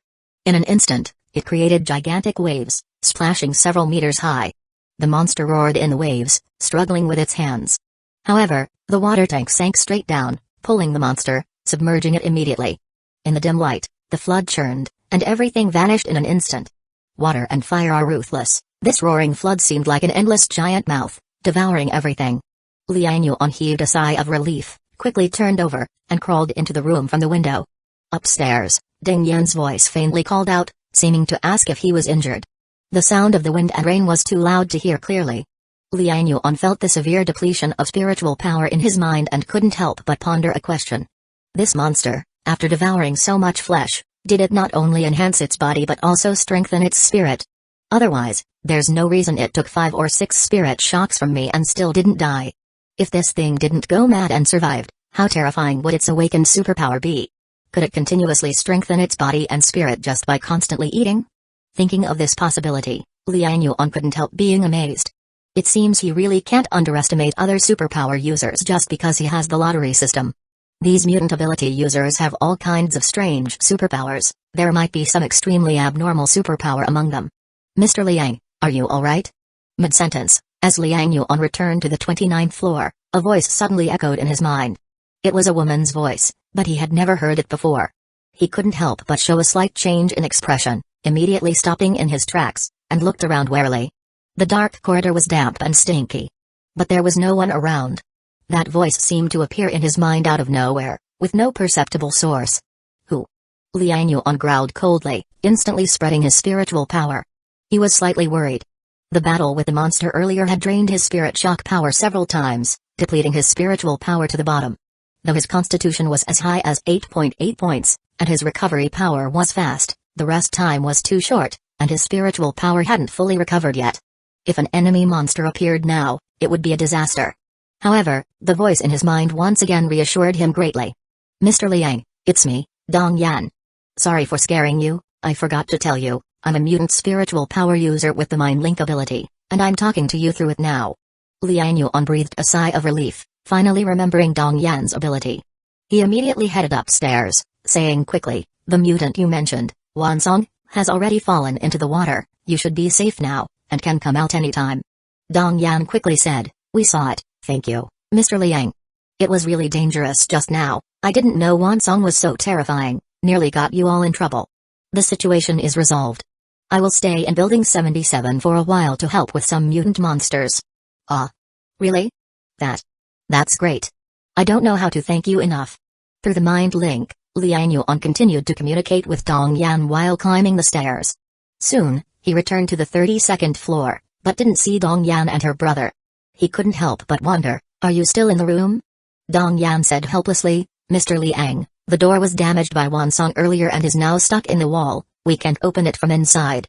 My brother and I can't pull it loose. Liang Yuan was stunned, recalling the terrifying strength of the Meat Mountain monster, fearing it could deform the door with just a slap. He quickly walked to the entrance of 3201 and saw the door indeed twisted and stuck firmly in the wall. Dong Yan and her brother Dongji were mutant ability users, but their mutations weren't strength type. So even a twisted door could really stump the siblings. Liang Yuan knocked and shouted, Dong Yan? I'm here, step away from the door. A child's voice came from inside, Sister, Mr. Liang is here. That must be Dongji, Liang Yuan thought. Dong Yan also hurriedly said, Mr. Liang, we have stepped back, you can go ahead. Thud. Without more words, Liang Yuan kicked the door. With a loud crash, the door crumbled down, dust flying, revealing 2 figures, one big, one small, not far away. Liang Yuan didn't rush in but first scanned the room with his spiritual power. Confirming no traps, he then asked, are you alright? Dong Yan hurried over with her brother, standing around 160 centimeters tall, a typical southern girl. Chapter 137, Killing the Meat Mountain Monster. Dong Yan's ability 3, a face shaped like a melon seed, paired with short cropped hair, giving off an illusion of a tomboy. A slender body, almost like a two-dimensional paper person. However, one could still discern her gender from the rise and fall of her chest. Mr. Liang. Mr. Liang Yuan? Seeing Liang Yuan, her face revealed a trace of obvious surprise. She didn't expect Liang Yuan to be so young. She quickly pulled her brother and said swiftly, Ziaji, quickly thank brother Liang Yuan. Thank you, brother, for saving my sister and me, Dongji obediently called out. Liang Yuan waved his hand and smiled, it's good that you're fine. Let's not talk about this. I'll take you out of here first. I have 2 companions over in Unit 2. Saying this, he began walking towards the corridor ahead. Dong Yan quickly pulled her brother and followed swiftly, saying, I saw your companions, brother Liang. They are also very capable. They must be mutant ability users, right? Yes, by the way, Dong Yan, do you know Gu Feng?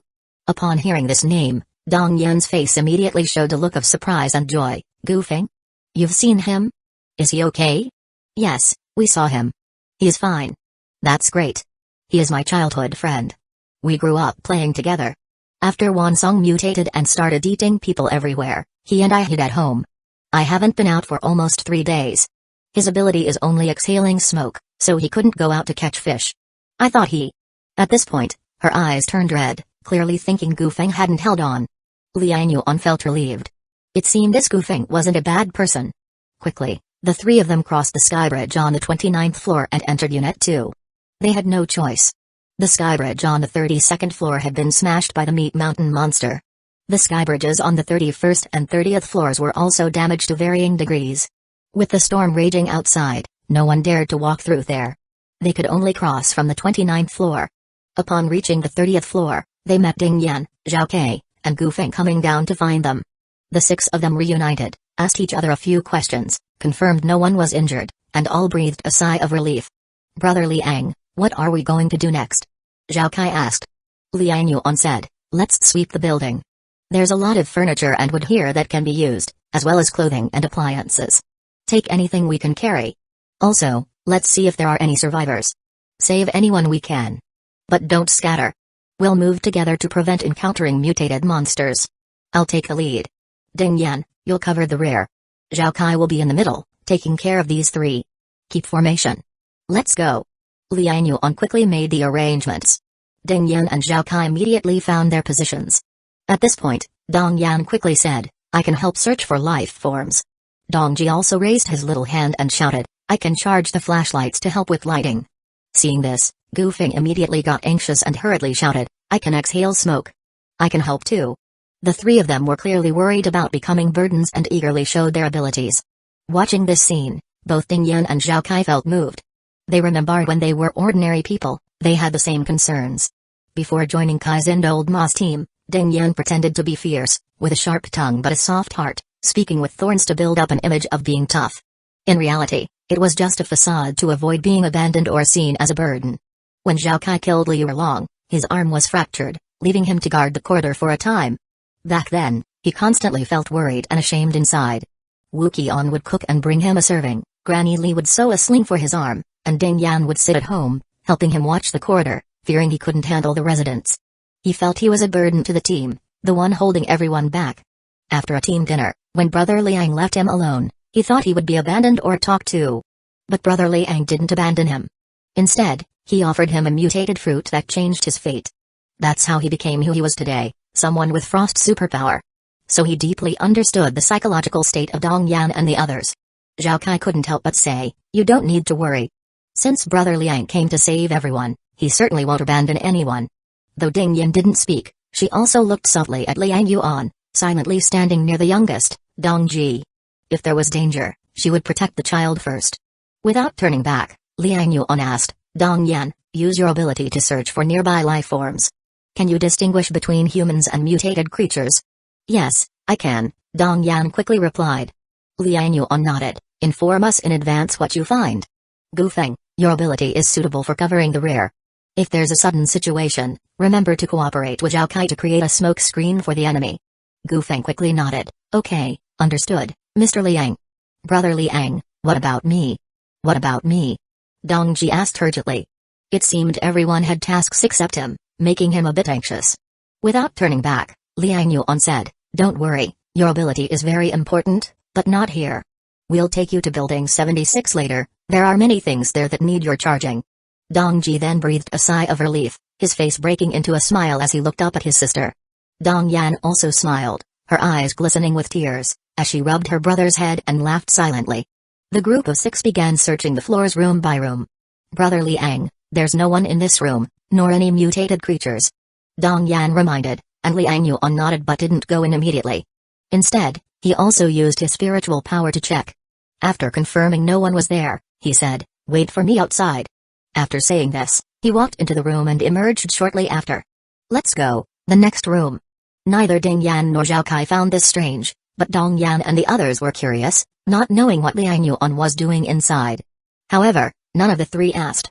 After passing 3 or 4 rooms in a row, Liang Yuan always went in once, even if no one was inside. Unable to resist, Dong Yan reminded, Brother Liang, There should be a lot of usable things inside. Her implied meaning naturally was to remind Liang Yuan to collect resources. Liang Yuan smiled. He felt the kindness of this girl, but just smiled. I know. Ding Yan and Zhao Kai also smiled, and Zhao Kai said, little girl, go in and take a look, and you'll understand. Dong Yan was stunned and couldn't help but wonder as she opened the room Liang Yuan had gone through. Upon seeing, she was stunned. The room was empty. Not only were the furniture and appliances gone, even the wooden floorboards were missing. Chapter 138, The Beast in Human Skin. Sister, why aren't you talking? Dongji asked curiously, running over to inquire. He just stretched his head to look inside the house, and his little face immediately showed an astonished expression. Gu Feng saw their strange expressions and couldn't help but become curious too. He quickly ran over to take a look. As soon as he saw it, his eyes widened. Holy crap, is this a bare-bones house? Not renovated? Dong Yan quickly said, no, 3208 is Uncle Zhong's house, I remember. I visited before, and their house was fully renovated. What's going on? Even the floor is gone? Gu Feng was shocked. Could it be that Wansong mutated into a meat mountain monster and ate the wooden furniture? Ha ha ha. His words immediately made Zhao Kai laugh out loud, unable to hold back. Even Ding Yan, who was standing nearby, couldn't help but chuckle. Liang Yuan shook his head helplessly and said, it was me who moved out the stuff inside. What? Brother Liang, you? Huh? The three of them were dumbfounded, and all looked at Liang Yuan in surprise. They hadn't seen Liang Yuan take anything. Liang Yuan said, my superpower is space-related. I can open a dimension space and store a lot of things. Wow. Is there such a superpower? Dongji looked amazed. Dong Yan, however, showed an expression of disbelief. A superpower like that? Brother Liang, does that mean you can store a lot of food? If you catch fish, can't you keep them for a long time? Liang Yuan smiled, something like that. He deliberately showed some of his advantages to attract these three to join him. These three were superpower users, worth recruiting. If they were ordinary people, there would be no need to tell them. Gu Feng got excited at this. Brother Liang, how much can your dimension space hold?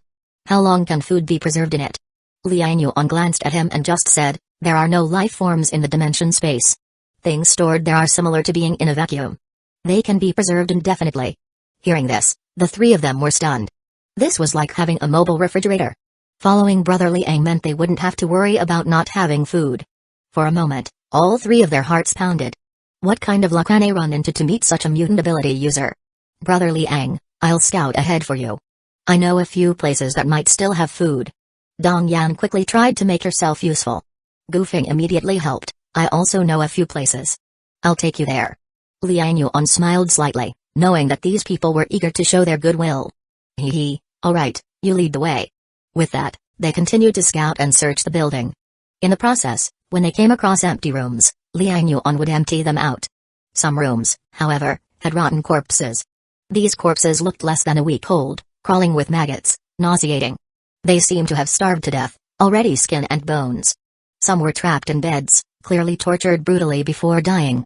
Liang Yuan knew that similar to Li Erlong, there must have been bullies in Building 77, doing horrible things. If there were no mutant monsters, the people here probably wouldn't have had much better lives. After clearing 3 floors, they hadn't encountered a single living soul. Until they were clearing a room on the 29th floor, Dong Yan suddenly exclaimed, there's someone here. Someone's here. Liang Yuan immediately became serious and asked, humans or mutants? Let me ask. Dong Yan quickly initiated a mind link to communicate with the people inside the room. A moment later, Dong Yan showed a joyful expression. They are normal people. There are 3 of them, and they're all alive. Liang Yuan said, ask if they want to come with us. They said they'll discuss it. Liang Yuan nodded, and after a while, the door suddenly opened. A middle-aged bald man poked his head out and said, hey everyone, we'd like to go with you. Can you take us with you? Liang Yuan looked at the middle-aged bald man and asked, alright, you can all come out. Hey, old Li, Ziowen, come out. They agreed to take us with them. The bald middle-aged man quickly called out. 2 more people came out. One was a middle-aged man with a scar on his face. The other was a young man, wearing glasses and looking scholarly. The 3 of them ran out. The bald middle-aged man eagerly introduced, hello everyone, my name is Zhu Dehai. This is Li Shun, and this is Qian Ming. Li Shun, the scarred middle-aged man, squeezed out a smile, hello, you can call me Old Li. Qian Ming, the man with glasses, also greeted, hello, I am Qian Ming. Hearing them call him boss, Liang Yuan frowned slightly. He said directly, I'm not the boss. My name is Liang Yuan. You can call me by my name. We are going to find others and clear the mutant creatures in the building. If you want to join us, come along. Yes, we will join you. Liang Yuan, can we have some food? We haven't eaten in a long time and are starving, Li Shan pleaded. Liang Yuan looked at the three of them and said, you can still walk, right? When we get downstairs, I'll catch 2 fish for you to eat first. Li Shan was stunned, and so were Qian Ming and Zhu Dehai. Let's go. Liang Yuan didn't wait for them and urged. Li Shan and Zhu Dehai subconsciously looked at the bespectacled Qian Ming. Qian Ming gave a barely noticeable nod, and the two quickly agreed. Alright, let's go. Chapter 138, The Beast in Human Skin 2. Yes, the meat mountain monster is dead. We can go downstairs and catch some fish. The two of them walked towards the team, while Qian Ming closed the door behind him, ready to follow. Liang Yuan noticed Qian Ming's action and his gaze suddenly sharpened. He took a look at Qian Ming and then suddenly asked the bald Zhu Dehai, is this your house? Zhu Dehai was taken aback, hesitated for a moment, and then heard Qian Ming cough, push his glasses, and say, it's my house. Liang Yuan turned around, looked at Qian Ming, stared at him, and asked again, who are they to you? Why are they staying at your place? Qian Ming remained composed, smiled, and said, isn't it dangerous outside? We grouped together for warmth. My house is a bit bigger, so we're all staying together to look out for each other. Oh? Is that so? Liang Yuan smiled. Zhao Kai and Ding Yan immediately sensed something was wrong. The two of them instinctively moved closer to Liang Yuan, shielding Dong Yan and the others behind them. Zhu Dehai and Li Shun's expressions also changed, and they discreetly took a step back. Liang Yuan suddenly asked, do you mind if I take a look inside the house? With these words, the atmosphere immediately became tense. Qian Ming's smile also froze. He paused for a moment and then smiled again. There's nothing much in the house, it's dirty and messy, I'm afraid it'll hurt your eyes. Oh? I really want to take a look. Liang Yuan suddenly took a step forward. Qian Ming's face immediately changed, and he instinctively clenched his fist. Stop. Immediately afterward, he raised his fist and directly struck at Liang Yuan's face. How dare you? Looking for death. Ding Yan and Zhao Kai both shouted angrily at the same time. Ding Yan had been on guard, and with a punch in midair, the air cannon was launched directly, whistling as it went out. The empowerment light enveloped the fist force, like a cannonball, it smashed forward violently. Zhao Kai gathered ice blades in his hands, and with a wave, they instantly shot out. Bang! Bang! Two muffled sounds, both the ice blades and the fist force exploded violently in midair. Qian Ming adjusted his glasses, a strange light flashed in his eyes, and a burst of spiritual power erupted. An invisible wall was formed in the void ahead. Telekinesis. That familiar feeling made Liang Yuan immediately understand. This Qian Ming in front of them turned out to be a mutant ability user who had awakened telekinesis. And judging by his clear mind, he had clearly successfully overcome the crisis of awakening. Attack! Qian Ming shouted. Li Shun and Zhu Dehai immediately showed ferocious expressions. Each pulled out a dagger from behind and pounced on Liang Yuan's group. They didn't possess superpowers, they were clearly ordinary people. As the two of them charged, Zhao Kai immediately struck with a palm. A large swath of icy mist swept in, transforming into dozens of sharp ice blades, whistling as they shot towards Zhu Dehai. Thud. Thud. Thud. Zhu Dehai couldn't dodge in time and was hit directly by the ice blades. Instantly, his body was full of ice cones. Zhu Dehai screamed, covered his face, and fell to the ground. At the same time, Ding Yan had already grabbed the charging Li Shun with one hand. Li Shun held the dagger aloft, fiercely stabbing towards Ding Yan's hand. With a thud, Ding Yan caught the blade with one hand. Her hand was glowing with empowerment light, and no matter how sharp the blade was, it couldn't cut her skin. With a flip of her wrist, she snatched the dagger, and without giving Li Shun a chance to struggle, a cold look appeared on her face. She raised her hand and fiercely stabbed the dagger into Li Shun's face. The spot was precisely where Li Shun's facial scar was. Ah! A shrill scream escaped from Li Shun's mouth. Ding Yan sneered, you don't know your place. Slicing. She slashed the dagger fiercely, blood splattering everywhere. Ding Yan didn't stop. The dagger then repeatedly stabbed into Li Shun's neck. Thud. Thud. Thud. Several times, blood gushed from Li Shun's carotid artery, and in the blink of an eye, he was motionless, his limbs went limp, and he stopped breathing. Ding Yan threw down the body and looked back at Liang Yuan. Only to find that the fight on Liang Yuan's side had already ended. It turned out that at the moment Qian Ming shouted attack, Liang Yuan had kicked out violently. Qian Ming sharply retreated, with a dagger under his telekinetic control aimed at Liang Yuan's head, about to strike down. However, Liang Yuan suddenly grinned. The next moment, the dagger froze in midair. No matter how much Qian Ming exerted his telekinesis, the dagger seemed to be stuck in a mire, unmoving. Liang Yuan spoke, with such weak spiritual power, you dare use telekinesis to sneak attack? Let me show you how telekinesis should be used. As he said this, 2 steel rods floated up on either side of Liang Yuan. Qian Ming's pupils contracted, staring at Liang Yuan in disbelief. He clearly didn't expect Liang Yuan to also have telekinesis. Without a word, he turned and ran. Facing 3 mutant ability users, could he risk his life? Thud. Thud. Telekinetically controlled steel rods shot out, instantly piercing through Qian Ming's legs. A scream erupted from Qian Ming's mouth as he fell to the ground, his scholarly demeanor gone. His face full of fear, he turned and begged, don't kill me, spare me, we have no grievances, don't kill me. Liang Yuan laughed, that's right, we have no grievances.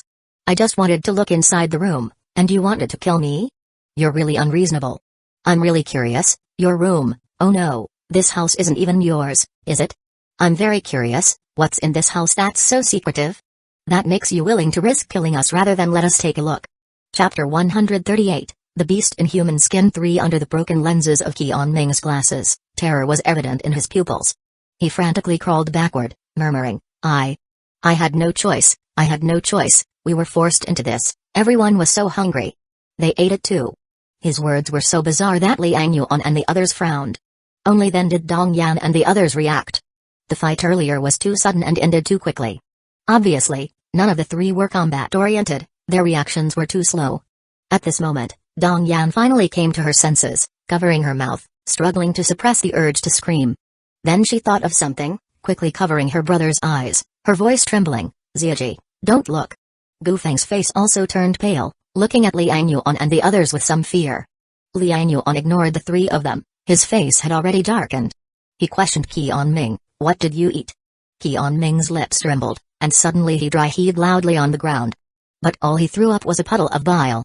Even so, he couldn't stop vomiting, as if merely thinking about the food made him nauseous. Without another word, Liang Yuan kicked open the closed door. Bang! The door was violently kicked open, crashing against the entrance cabinet. Liang Yuan didn't enter the room but stood in the hallway, glancing inside. Just one glance, his face darkened completely. Then he spun around, glaring at Qian Ming. You deserve to die. He strode up to Qian Ming, the floating dagger in the air, controlled by telekinesis, flew directly into his hand. Holding the dagger, Liang Yuan slashed viciously, cutting open Qian Ming's thigh. Qian Ming immediately screamed in agony. Liang Yuan roared, does it hurt? Beast, you know pain too? Dong Yan and the others couldn't help turning pale. What's inside? Why is he so furious? Ding Yan and Zhao Kai exchanged a look and rushed to the room. Just one glance, the 2 instantly retreated, even Ding Yan, who had killed many before, turned pale, her stomach churning. Zhao Kai directly vomited wildly on the hallway floor. Dong Yan couldn't help it, instinctively looking into the room. Ding Yan opened her mouth to stop her, don't look. Ugh. She had just spoken, but couldn't hold back, and vomited immediately. Dong Yan saw it, the room was somewhat dim. In the living room hung a person, completely naked, by the size just a 7 or 8-year-old child. Below the child's thighs were legs stripped of flesh. The upper body was still intact, the chest seemed to rise and fall slightly. The child was still alive. Dong Yan's face immediately turned pale, a bad premonition forming. Remembering Qian Ming's words earlier, her stomach turned over. Her eyes swept over to a few bloody plates on the coffee table, with blood-stained chopsticks beside them. On the ground seemed a recently extinguished fire basin. At that moment, Dong Yan couldn't hold it anymore. Ugh, the bun she just ate, not yet digested, she vomited them all out. At that moment, she finally understood why Liang Yuan was so angry. Her heart also filled with anger. Forcing herself to endure the discomfort, she turned, yelling at the howling Qian Ming on the ground, Beast, how could you do such a thing? How dare you do such a thing? That's still a child. How could you bring yourself to do it? She thought of her own brother, then looked at the child hanging in the living room like a pig or dog. A chilling feeling washed over her, making her scalp tingle. She didn't know, if she were gone, what fate would her brother face in the hands of these people. At this moment, Ding Yan's face was also full of killing intent, walking to Liang Yuan's side, saying, killing him is too easy, make him feel the pain of 1,000 cuts. As she spoke, she slashed several times, causing Qi Ming to howl and roll in pain, begging for mercy. Help, help me. Don't kill me, please, don't kill me, I didn't want to either. But we were so hungry, we hadn't eaten in so long. I didn't capture the person, it was Zhu Dehai who did. The one who did it was Scar, was Li Shun, it had nothing to do with me. To survive, Qi Ming pushed all blame onto the dead Zhu Dehai and Li Shun. But who would believe it? Li Shun and Zhu Dehai were just ordinary people, only Qi Ming had telekinesis. Without Qi Ming's permission, would they do such a thing? From the previous situation, it was clear Qi Ming was the one in charge. Liang Yuan no longer bothered with this beast's lies. He gripped this bastard's mouth, then jammed the dagger into it, twisting hard, pulling out a bloody chunk of flesh. No matter how Qi Ming struggled and howled, Liang Yuan held his jaw firmly. Zhao Kai finally recovered, though still pale, his eyes filled with anger. He rushed over, yelling at the beast, kicking hard. Ding Yan stopped him, her face twisted, saying, kicking him to death is too easy, freeze his wounds, I want to strip his flesh piece by piece, let him know how much that child suffered. She was a tough friend but a ruthless enemy. She was merciless and ruthless. Faced with such a beast, she naturally wouldn't show mercy. She intended to carry it out, to give Qi Ming a death of 1,000 cuts. However, Qi Ming knew there was no hope of survival after hearing this. He suddenly used telekinesis to control a fallen dagger, stabbing it into his neck. Thud. The dagger sliced the artery, blood sprayed out instantly. Qi Ming's eyes widened, a hint of fear in them. He trembled. I didn't want to, I was starving too. Bastard, beast. Ding Yan roared, kicking several times, but Qi Ming was already dead. Zhao Kai also felt a sense of frustration, not knowing if it was for the child in the room, the beast Qi Ming, or this damn world. In the living room, all 6 people were silent. Gu Feng and Dongji didn't know what happened inside the room. But seeing their expressions and dialogue, Gu Feng understood something. He covered his mouth, unable to believe it, and dared not look into the room. Dongji was curious but was held tightly by Dong Yan. After a long time, Liang Yuan suddenly said, give the child a quick dap. His words made everyone shiver. Zhao Kai took a deep breath, I'll do it. Ding Yan stopped him, her eyes slightly red, let me. She was about to go in. But Liang Yuan had already stepped inside first. He couldn't bear to look at the child's face, placing his hand on the child's neck. In your next life, don't come to this world. Chapter 139, I really want to join Brother Liang and his crew. Liang Yuan knew that with the coming of the apocalypse, there would definitely be people going hungry. There would definitely be people breaking through moral boundaries, committing acts of robbery, murder, rape, and other vile deeds, each one happening one after another. However, the actions of Qi Ming and his group were truly beyond his imagination. Historical records documented that during years of great disasters, people would eat their own children. Previously, he had only seen these words in text, eating one's own children. These 4 simple characters revealed the terrifying reality during times of disaster. But now, he witnessed the act of cannibalism with his own eyes. This event had a profound impact on him. He dared not imagine if he did not have a system that could provide food or an inventory to store food, how terrifying it would be. Today's incident is definitely not isolated to building number 77. In many buildings, if mutant creatures dominated, people would dare not venture out to fish, having nothing to eat. Then such incidents would certainly not be uncommon. Liang Yuan took a deep breath. If he had no ability to stop these things, he might have ignored them. But since he encountered them, he naturally couldn't turn a blind eye. Let's go, exterminating the mutant creatures here, and some beasts disguised as humans. Alright. Ding Yan nodded firmly, and Zhao Kai's gaze also turned sharp. Mutant creatures are certainly terrifying, but some beasts disguised as humans are even more frightening. In the following actions, everyone remained silent, a burning anger blocked in their hearts. Walking along the way, they killed several mutant creatures one after another. Mostly mutant cockroaches and mutant cats. These mutant creatures, as long as they weren't in large numbers, Liang Yuan and his group could deal with them with just one encounter. However, for ordinary people, these mutant creatures were indeed deadly threats. It wasn't until the 28th floor that Liang Yuan and his group finally encountered the second batch of survivors. This group numbered no less than 5 people. 5 people, 2 families. None of them had mutant abilities, they were all ordinary people. Though they were already starved to skin and bones, even resorting to boiling paper to fill their stomachs, none engaged in the horrific acts seen in Qi Ming's group. Liang Yuan felt slightly comforted, and after rescuing these 2 families, he generously provided food, giving them bread and water on the spot. These people had been hungry for too long, and could only eat some water and bread.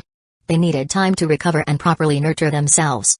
These two families were deeply grateful, but Liang Yuan didn't take them along, instead instructing them to secure their doors and windows. Liang Yuan, the survivors in this building are probably in the same condition as these two families, all basically starved near to death. Ding Yan said softly. Liang Yuan nodded. There are too many mutant creatures in this building, plus the previous meat mountain monster Wansong.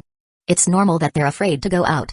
Given their starved constitution, they probably couldn't even kill a mutant cockroach outside. Zhao Kai couldn't help but say, if we didn't come, wouldn't they all be? He didn't finish, but everyone understood his meaning. Dong Yan said solemnly, Brother Liang, Brother Zhao Kai, Sister Ding Yan, honestly, if you hadn't come, Wansong would slowly eat everyone.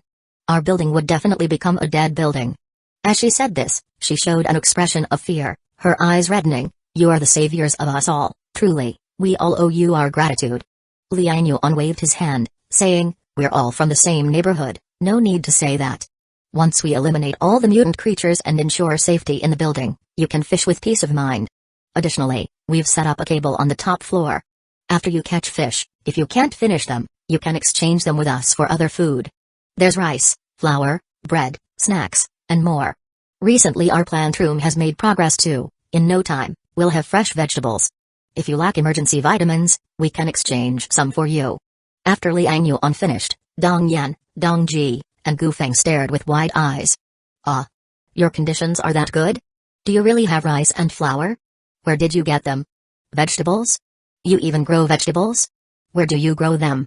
Dong Yan asked, astonished, her mouth agape. Liang Yuan smiled. Ding Yan explained from the side, in our building, there was a property manager who, shortly after the Great Flood, led people to rob a small supermarket on the commercial street, hoarding a lot of food. Later, as the flood worsened, this group became the scourge of the building, committing all kinds of vile deeds. Your brother Liang led us in revolt, killing that beast and his gang. All those supplies were taken over by your brother Liang. Everyone has benefited from brother Liang's efforts. He can store resources, otherwise, even if we seized them they would have spoiled. Zhao Kai added, Brother Liang also collected potted plants from each household, soil, and created a plant room, letting Granny Li and the others specifically focus on growing vegetables. But Brother Liang, Granny Li, have they really grown vegetables? I haven't eaten green vegetables in so long. Talking about green vegetables, Zhao Kai couldn't help but swallow a gulp. He hadn't been very fond of vegetables before, but ever since the Great Flood, he hadn't eaten green vegetables for so long. Now, when mentioning green vegetables, they seemed even more appetizing than meat. Liang Yuan smiled. Yes, since Songwen joined Granny Li and the others, the technique for growing vegetables has improved. Soon we'll have the first harvest. Chapter 139, I really want to join Brother Liang and his crew too. So it was Songwen. Zhao Kai and Ding Yan suddenly realized. They knew about Songwen's superpower, knowing that her ability could directly accelerate plant growth. Listening to the three of them talk, Dong Yan and her group were full of envy and excitement. They really wished they could move directly to the neighboring Building 76. But they also knew it wasn't very realistic. It probably wasn't easy for Liang Yuan and his group to come over either, given the mutant creatures in the water outside were not to be trifled with. Watch out! In the middle of their conversation, Liang Yuan's expression suddenly changed, and he immediately said in a deep voice. At the same time, he already threw the steel bar in his hand. Bang! The steel bar smashed into the dark corridor with a furious impact. Meow! Instantly, a creepy cat's meow echoed through the corridor. Soon after, a pair of glowing green eyes flashed in the dim corridor. Liang Yuan immediately unleashed his spiritual power and delivered a direct spirit shock. Instantly, the highly agile cat fell from midair with a thud, letting out a miserable cry. Zhao Kai struck instantly, slapping forward with his palm. A cold mist spread, instantly freezing the cat solid. Ding Yan also quickly followed up with an air cannon fist. Bang! The cat's body exploded in a mist of blood and flesh, spraying everywhere. The three of them worked together seamlessly, without the slightest pause. The entire process flowed as smoothly as a river. This set of tactics had become increasingly fluid with their constant cooperation. Dong Yan and Gu Feng watched their skillful teamwork in killing the cat, envy glimmering in their eyes. If our building had a team as strong and kind-hearted as Brother Liang's, so many people wouldn't have died. I wish I could join them, it would be so wonderful, Gu Feng thought enviously. Dong Ji, being young, didn't yet understand how precious such a team was. But even though he was young, he felt an indescribable sense of security around these older brothers and sisters. Liang Yuan's group didn't know what they were thinking. The sudden appearance of the mutant cat served as a reminder for Liang Yuan. It's already dark, and at night, these mutant cats' vision doesn't seem to be affected. Let's pause the building sweep and continue tomorrow morning. Let's find a place to rest first. Ding Yan also nodded, saying, cats are nocturnal animals, their combat power is stronger now, it's best to avoid them. Dong Yan quickly added, let's go to my place, it's pretty spacious. Liang Yuan thought for a moment and said, alright, but first, let's secure all the safety doors in the corridors of Unit 1 to prevent mutant creatures from wandering in. The cleared corridors could otherwise be taken over again by mutant creatures. Zhao Kai nodded, Unit 1 is almost cleared out, we're on the 18th floor now, just 4 more floors to go. Liang Yuan immediately said, let's finish within half an hour. Alright. The group continued sweeping the building, and in the next few floors, they encountered several more survivors. Liang Yuan noticed that the closer they were to the lower floors, the more survivors there were. He quickly figured out the reason for this. It was simply that the lower floors were closer to the water, so they could fish from their windows without needing to go outside. With food available, they didn't have to risk going out and facing the mutant creatures. Among these people, Liang Yuan's group found no superpower users. But they also didn't find any particularly evil individuals. Since they could catch fish for food and faced threats from mutant creatures outside, they had to band together. With a common external threat, these people had become particularly united. Seeing Liang Yuan's group, they showed both fear and hope. They had all witnessed the massive commotion outside and saw Liang Yuan's group kill the meat mountain monster. So they knew resistance was futile and obediently opened their doors. Liang Yuan explained their intentions, and with Dong Yan's testimony, these people were deeply grateful, with one middle-aged woman even emotionally trying to kneel to thank them. These were just minor incidents, and half an hour later, on the 14th floor, Liang Yuan's group had good luck, only encountering 3 or 4 mutant cats gathered in Unit 1. They adeptly killed these mutant cats, clearing the 14th floor corridor and locking the corridor doors. Thus, Unit 1 was entirely cleared. The following days, they would repeat today's work in other units. That night, everyone stayed at Dong Yan's place, even Gu Feng didn't go back. As soon as they entered, Ding Yan took off her back armor. Despite the storm, the weather was hot, and the heat couldn't be stopped. She wiped the sweat from her forehead and said, I'm so hungry. Zhao Kai added, using superpowers frequently depletes a lot of physical energy. I'm hungry too. Liang Yuan smiled and said to everyone, let's clear the table and prepare to eat. Dong Yan felt embarrassed and said, sorry, there's not much food at home. Zhao Kai said, we can't eat your food, right, Brother Liang? Liang Yuan smiled and said to Dong Yan, did you forget I have a dimension space?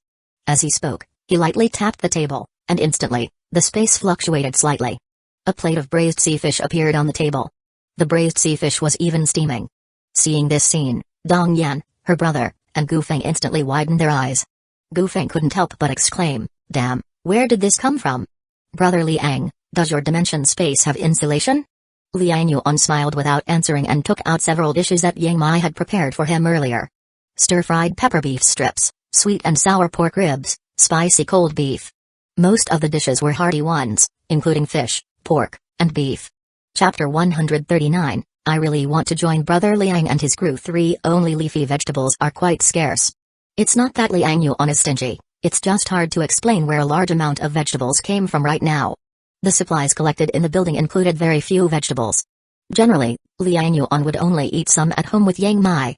When Old Ma and the others visited, he would also bring out some for them to eat. Other people had never seen them. He planned to wait until Granny Li and the others succeeded in growing vegetables in their plant room before gradually taking out the stock from his space. This way, he could both harvest mutant fish and supplement everyone's missing vitamins. As for providing them for free, that was impossible.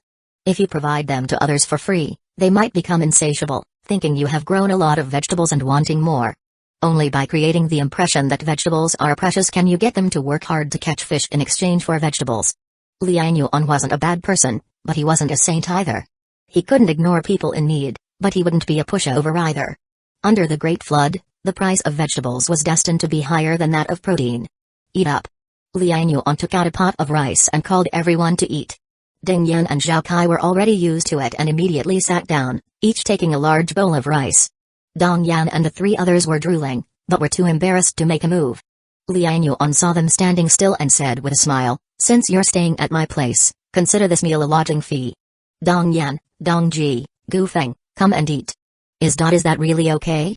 Gu Feng felt a little embarrassed but couldn't help swallowing his saliva. Dong Yan was also a bit uneasy, but Dong Ji couldn't hold back any longer, drooling. "Sis, I'm hungry." He looked pitifully at his sister Dong Yan. Feeling sorry for her brother, Dong Yan blushed and said, "Well then thank you, brother Liang." Liang Yuan smiled and said, "Alright, stop being polite, sit down and eat before the food gets cold." Zhao Kai also said, "Brother Liang has spoken, so just eat when he says to." Although Ding Yan didn't speak, she took the initiative to serve Dong Ji a big bowl of rice. Dong Yan quickly declined, "Sister Ding, he can't eat that much, we can share one bowl, no need to serve me." She knew very well how precious rice was at this time. So even though her stomach was growling, she quickly declined. Ding Yan ignored her and served her another bowl. Then she looked at Gu Feng and said, "What are you waiting for? Do you expect me to serve you? Help yourself." Gu Feng felt embarrassed but was secretly happy. He could also eat some rice. The three of them sat down, not daring to directly grab any dishes, eating the rice first instead. As soon as a mouthful of rice entered their mouths, the fragrant rice immediately blossomed on their taste buds. Chewing the grains, Dong Yan tasted the sweetness of the rice, bringing tears to her eyes. She had almost forgotten how many days it had been since she last ate rice. Gu Feng was also touched and covered his face, crying. "Boo-hoo. Why are you crying?" Ding Yan asked impatiently. Gu Feng cried and said, "It's so delicious, Sister Ding, you don't know, it's almost been 2 months since I last ate rice.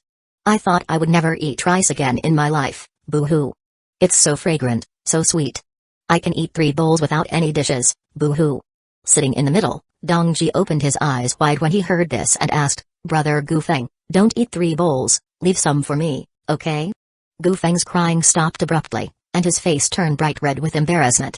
Everyone started laughing. Even the usually cold Ding Yan couldn't help but smile. Wind and rain raged outside, thunder roared. Dong Yan's apartment had 3 bedrooms and 1 living room. Dong Yan and her brother slept in the master bedroom. Ding Yan, being a girl, slept alone in one of the rooms. Gu Feng dared not go back home alone, so he insisted on sleeping in the living room.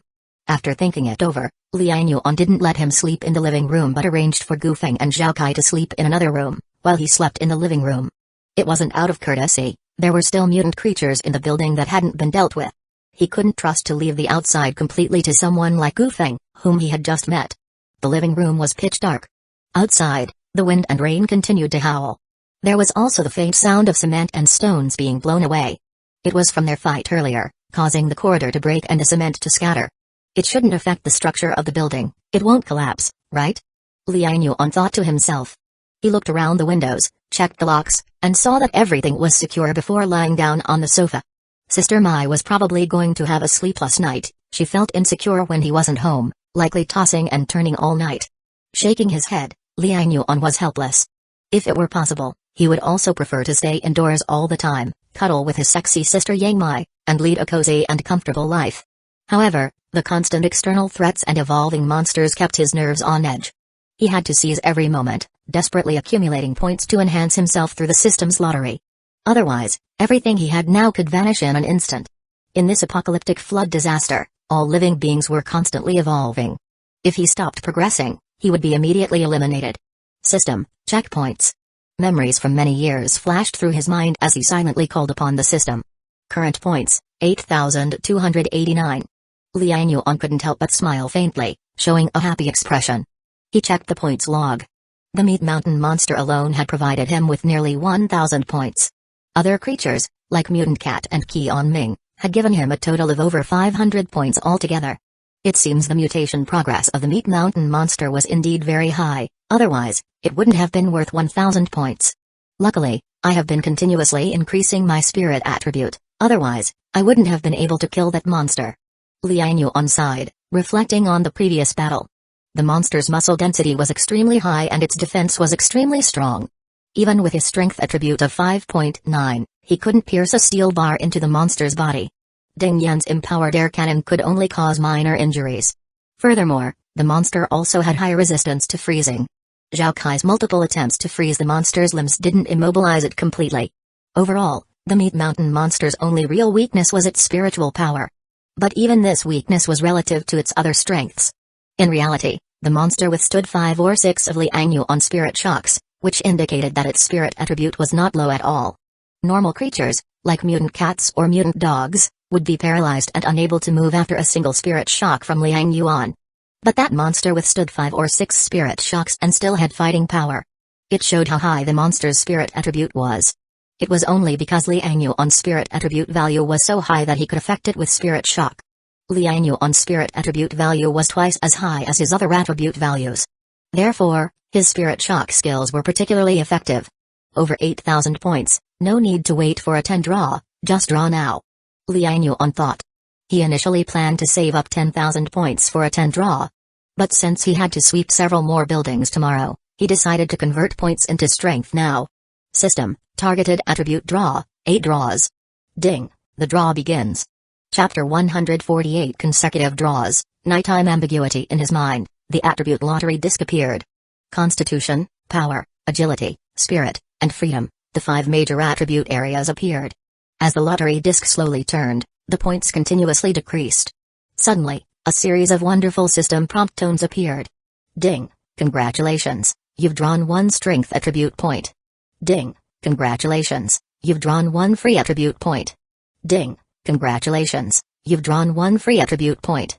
A total of 8 system prompts appeared consecutively. Liang Yuan immediately opened his eyes, almost bursting out laughing. Amazing, this time I actually drew 5 free attribute points, 1 power, and 2 constitution. Liang Yuan was in a great mood. Power point rushed into his body instantly, causing his muscles to swell slightly and digest this power. Constitution points merged into his body, bringing a wave of warmth that made him want to stretch comfortably. Next, Liang Yuan wanted to allocate the free attribute points. Suddenly, he had a slight change of mind and stopped. Wait, there's no need to allocate the free attribute points so urgently. These free attribute points can be allocated as I wish, they are hard to come by. I can totally save them, and use them to immediately boost a specific attribute in an emergency situation. His eyes brightened slightly as he suddenly thought of the various benefits of this approach. First, I can hold on to the free attribute points and add them whenever I want. For instance, if I encounter another meat mountain monster in the future and find out its only weakness is the spirit attribute, I could instantly allocate all free attribute points to the spirit attribute. Increase the upper limit of the spirit attribute instantly and catch the opponent off guard. Second, when adding attribute points, it seems my body undergoes a recovery process. For example, when I increased the strength attribute points earlier, I could immediately feel the changes in muscle density. When adding the constitution attribute points, there was a flow of warmth inside my body, healing exhausted cells and hidden injuries. If I get injured and then add points, will it help in healing the injury? Absolutely. Liang Yuan immediately made a judgment. In this way, free attribute points become more precious. They can be saved for healing and injury recovery methods at any time. I'll save these 5 free attribute points for emergencies. Liang Yuan made a decision on the spot to temporarily store these free attribute points. The other attribute points are not under his control at all. As soon as they are drawn, they automatically merge into his body. This shows the preciousness of the free attribute points. The term freedom is highlighted. Of course, the only drawback of this approach is that there may be a short period of adaptation if an attribute is increased suddenly. But that's okay, it's meant for emergencies. Especially the spirit attribute, what's the harm in not adapting? Just stay in place releasing spirit shocks, don't worry about adaptability. He lay on the sofa, excited in his heart. He glanced at his current panel. Host, Liang Yuan, Constitution, 10.8, Power, 6.9, Agility, 5.8, Spirit, 12.1, Skills, Muscle Burst, Spirit Shock, Mutation Progress, 31%, 289 points. Ding, your mutation progress has exceeded 30%, reducing the risk of mutation awakening. Ding, your mutation progress has exceeded 30%, increasing the probability of natural awakening. The system suddenly issued a series of reminders. Liang Yuan was slightly surprised and sat up. He carefully studied the system prompts, gradually understanding them. Is mutation progress 30% a threshold? Exceeding 30% increases the probability of natural awakening and reduces the risks during awakening. In other words, the later the awakening, the lower the risk. Does that mean everyone can naturally awaken and gain mutant abilities as long as they keep accumulating mutation progress by eating mutant fish? Liang Yuan was thoughtful. This aligns with the characteristics of evolution. With the end times here, everyone can evolve. There's no situation where someone can't cultivate because they lack a spirit root like in novels. So, all residents have the potential to become mutant ability users in the future. Right, nature is fair, every life form is equal on the path of evolution. Liang Yuan sighed, no longer feeling the urgency to draw mutated fruits. Since awakening would happen eventually, why waste points on drawing mutated fruits? If I were an ordinary person, It would be advantageous to awaken mutant abilities as soon as possible. In this world, the earlier one awakens mutant abilities, the sooner they'll have self-preservation capabilities. But with the system, I can directly enhance attributes without rushing to awaken mutant abilities. Newly awakened abilities might not even be as strong as the combat power from my enhanced attribute points. However, if I get a chance to draw a mutated fruit, I'll get one for Sister Mai, so she can have some self-protection and a sense of security. Liang Yuan wouldn't be stingy with Yang Mai. He was very fond of this neighborly big sister. Since she's now my woman, I naturally wouldn't be stingy. The previously found mutated fruit, not knowing its effect, he didn't dare let Yang Mai eat it but gave it to Zhao Kai instead. Now, since it's confirmed that mutated fruits can safely grant mutant abilities, the first one to get it the next will definitely be his bedmate. Click. While considering, he suddenly heard the sound of the second bedroom door opening. Liang Yuan turned his head, and in the darkness, Ding Yan's voluptuous figure stood at the door. Chapter 140, 8 consecutive draws, Nighttime Ambiguity 2. She touched the corner of the wall, moving quietly, and headed towards the bathroom. Obviously, the darkness severely impaired her vision. She didn't notice that Liang Yuan was awake, still sitting on the sofa. However, Liang Yuan's physical attribute had increased, now surpassing 10 points, making his senses extremely sharp. Even in the dark, he could still clearly see Ding Yan's figure. In fact, he noticed that Ding Yan was wearing a loose t-shirt, with nothing underneath, causing her movements to jiggle heavily. Liang Yuan couldn't help but pause his breathing, thinking to himself that Ding Yan's figure truly rivaled Sister Mai's. Although her waist wasn't as slim as Sister Mai's, her large assets were definitely not inferior. Ding Yan suddenly halted, quickly turning towards the living room. Liang Yuan? Liang Yuan immediately closed his eyes, slowing his breathing. He knew that the pause in his breathing just now must have drawn Ding Yan's attention. Ding Yan was a superpower user, her senses were naturally stronger than those of an ordinary person. Perhaps her vision was obstructed by the night, unable to see clearly. But her hearing was unaffected, and under the same roof, she could recognize breathing sounds. "It's so late, why aren't you asleep?" Ding Yan asked. Liang Yuan remained silent, continuing to pretend to sleep.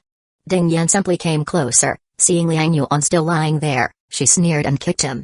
Liang Yuan, feeling helpless, pretended to wake up and said in a surprised tone, "Hey, Ding Yan, why aren't you asleep yet?"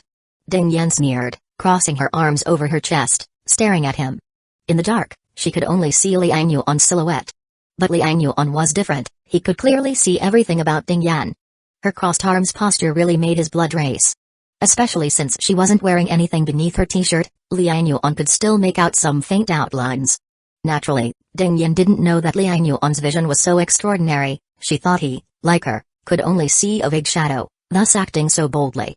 Seeing her not speak, Liang Yuan awkwardly said, "Why are you disturbing me instead of sleeping? Humphrey, stop pretending. You're scared of me, even when awake, you feigned sleep?" Ding Yan sneered, her tone unconsciously filled with a bit of resentment. Liang Yuan immediately understood that Ding Yan thought he was deliberately avoiding her. How could she know that he was embarrassed for peeking? But there was no way to explain this. Liang Yuan could only stammer, "It's late, I didn't want to wake everyone." Upon hearing this, Ding Yan's voice also lowered somewhat. "Why pretend to sleep earlier then? Why ignore me? I already said, I didn't want to wake everyone. Humphrey, you're just avoiding me. Why, am I going to eat you? Are you that scared of me? What are you talking about? What is there to avoid? We are both innocent and clear, what is there to be afraid of?" After speaking, Ding Yan fell silent. She didn't continue the topic, instead, she said, "Move in." Liang Yuan could only move deeper into the sofa, and Ding Yan sat down on the edge. She had a pronounced and slightly fuller figure. As she sat, the sofa immediately sank into a large semicircle. Due to gravity, Liang Yuan's body slid towards her hip. His calf immediately touched her t-shirt. Even through the t-shirt, he could feel her body temperature. Both of their bodies instantly froze. Liang Yuan could clearly feel Ding Yan's muscles tighten around her hips. He quickly shifted backwards, saying, "You sit, you sit." In the dark, Ding Yan's cheeks flushed slightly. "I just wanted to talk about the residents of this building, don't misunderstand." Liang Yuan quickly responded, "Haha, you talk, I'm listening. There aren't many families left in this building, what's your plan for them? Are you really going to let them stay here?" Liang Yuan thought for a moment, "Do you have any suggestions? Why not have them all move to Building 76? We lost quite a few people earlier, and many rooms are vacant." Liang Yuan sighed, shaking his head, "Don't be fooled by the empty rooms now, you have to know that the flood is still rising, and the torrential rain hasn't stopped, the water level is still rising. In at most 2 days, the 14th floor will definitely be submerged, and if this continues, how much longer can the other floors hold out? The flood is continuously compressing everyone's living space. Haven't you noticed that in Building 76, everyone's desperately moving to the top floor? Ding Yan frowned. So what do you suggest? Liang Yuan sighed. I don't know when this torrential rain will stop, when the flood will recede. Perhaps even after submerging the 32nd floor, it won't recede. All that comes to mind is to take you all and head to the mountains as soon as possible. As for the others, the raft is too small, it can't hold too many people, you understand what I mean? Ding Yan fell silent, she certainly understood. Sigh. Is there really no other way? Heaven itself seems to have its artery cut, it's relentlessly pouring. Ding Yan couldn't help but sigh, and then quipped. Haha. Liang Yuan rarely saw her this way, and couldn't help but laugh. Ding Yan usually had a cold exterior, an unapproachable demeanor, it was rare to see this side of her. Perhaps she only revealed this side in front of Liang Yuan. What are you laughing at, aren't you worried? Ding Yan glared at him, and couldn't resist hitting him lightly. But in the dark, her punch landed in just the right spot. Liang Yuan immediately cried out, gasping. Ding Yan was taken aback, feeling her hand hit something hard. In the next moment, her face flushed red, and she quickly withdrew her hand. Chapter 140, 8 consecutive draws, Nighttime Ambiguity 3 even stood up in a rush from nervousness. Are you okay? She wanted to run away immediately, but then saw Liang Yuan holding his crotch, which was quite funny. She quickly asked him. Liang Yuan gritted his teeth and waved his hand, saying, No, it's nothing, I can handle it. Ding Yan burst out laughing. Yang Mai said you were great, but that's all you got? After saying that, she turned and left. Liang Yuan was completely thrown into disarray on a sofa. Damn, why does Sister Mai tell everything? And tell Ding Yan? My dear Sister Mai, don't you know this woman has been eyeing your little brother for a long time? Ding Yan returned to her room, laid on the bed, with her face slightly flushed. Recalling the awkwardness from earlier, she had tried to regain her composure with sarcastic remarks. But now, thinking back, how could she say that? That was so shameless. She herself felt it was kind of incredible. He won't misunderstand, right? Ding Yan worried, wanting to go out and explain, but feared the awkwardness. Having long maintained the image of a cold big sister, she had unconsciously not wanted to lose face earlier. And ended up speaking recklessly, making an off-color joke. She tossed and turned, unable to sleep. Suddenly, she remembered something and sat up abruptly. Wait, how was he hard? Ding Yan hurriedly recalled the sensation, confirming it beyond a doubt. Her face showed a peculiar expression, and finally, she suddenly smiled slightly. Humphrey, pretty good acting. She snorted, but with a smile, lay back down. This time, she slept exceptionally sweetly. Liang Yuan on the sofa felt a restless flame burning in his heart. At that moment, he particularly missed Sister Mai. The next morning, Liang Yuan got up with dark circles under his eyes. Fortunately, his spiritual attribute was high enough, so staying up all night didn't leave him exhausted. He took out food from the inventory and called everyone to eat. Dong Yan looked at Liang Yuan curiously and said, Brother Liang, didn't you sleep well last night? Liang Yuan paused in his eating motion and subconsciously glanced at Ding Yan. Ding Yan showed no expression, eating bread in large bites, as if nothing had happened. Liang Yuan thought to himself, no wonder she's a university teacher, her expression management is quite impressive. He chuckled and said, just a bit worried about the situation in Building 76, nothing much. Everyone, after breakfast, take a rest, then we'll continue. Dong Yan, Unit 1 is basically safe, you three don't need to follow us. Dong Yan hurriedly responded, my mind link can still be helpful. Liang Yuan shook his head with a smile, no need, we have a good grasp of the mutant creatures in the building, they won't pose a threat to us. In fact, he also had spiritual power that allowed him to detect monsters within a 12-meter radius, so he didn't need Dong Yan's help for detection. Dong Yan's mind link was strong in mental communication and soothing, capable of guiding or even controlling the minds of weaker creatures. Liang Yuan's spiritual power, although it could detect the surroundings, couldn't communicate or guide the minds of other creatures. He could only destroy their sea of consciousness. Brother Liang, what about me? I can exhale smoke, cover everyone's retreat, Gu Feng quickly offered, not wanting to be a burden. Liang Yuan smiled, alright then, you come with us. Dong Yan, you stay home and take care of your brother. I'll leave some food for you, we'll come back for lunch. Dong Yan initially wanted to argue, but hearing Liang Yuan assign her to cooking, she felt relieved and eagerly agreed while patting her chest. After breakfast, Liang Yuan took Ding Yan, Zhao Kei, and Gu Feng to continue cleaning the building. Mutant creatures they encountered along the way were easily dealt with.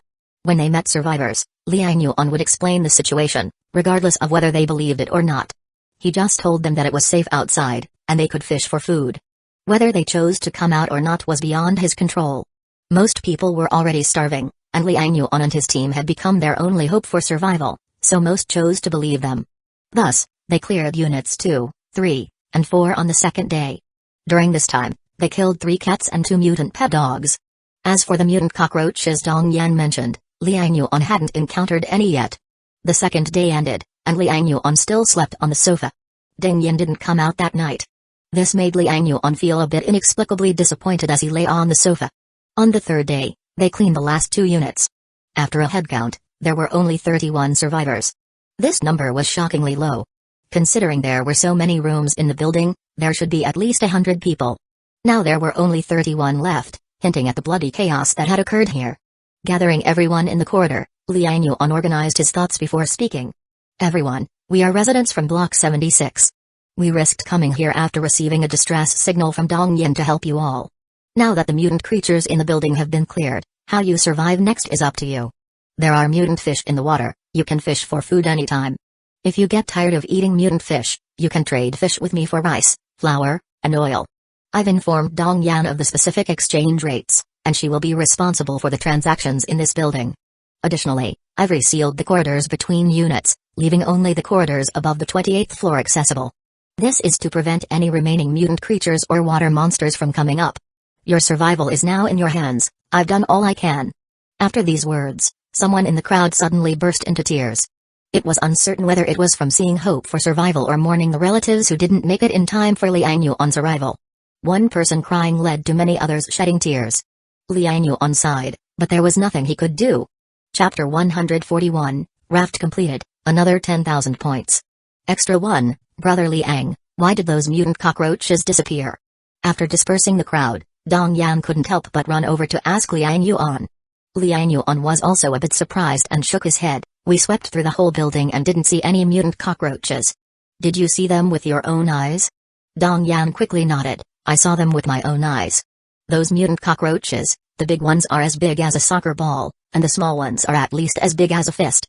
They appeared in groups before and killed many people. Liang Yuan frowned. According to what you said, these mutant cockroaches couldn't have disappeared without a trace. Even if they died, there should be corpses. Ding Yan said, we haven't seen a single one on our way here. Zhao Kai also felt puzzled. Yeah, Brother Liang has already taken apart everything that can be disassembled from those rooms. They can't possibly have any place to hide. If they are hiding, where can they go? Liang Yuan thought for a moment and said, anyway, the cableway is already built, and it will be convenient to come back. Dong Yan, keep an eye out, and if you see any mutant cockroaches, notify us immediately. We'll get there as soon as we can. Dong Yan nodded. That's all we can do for now. Alright, we'll head back first. Hearing this, Dong Yan seemed to have more to say but hesitated. Liang Yuan saw her expression and knew what she wanted to say. After thinking for a while, he said, I know what you're thinking. You want to take your brother to our building, right? Dong Yan quickly said, is that possible, Brother Liang? Liang Yuan said, it's possible, but let me remind you, there are quite a few survivors on our side, and the rooms far from the water surface are already occupied. If you move over, you'll probably end up living close to the water surface. The water level changes every day. Anytime, the lower floors might get flooded. If you move over, when the house gets flooded, there will be no place to live. At least here, your home is on the 32nd floor. Even if the water level continues to rise, your home will be the last to get flooded. Do you understand what I mean? After Liang Yuan finished speaking, Dong Yan's face turned slightly pale as she immediately understood his implications.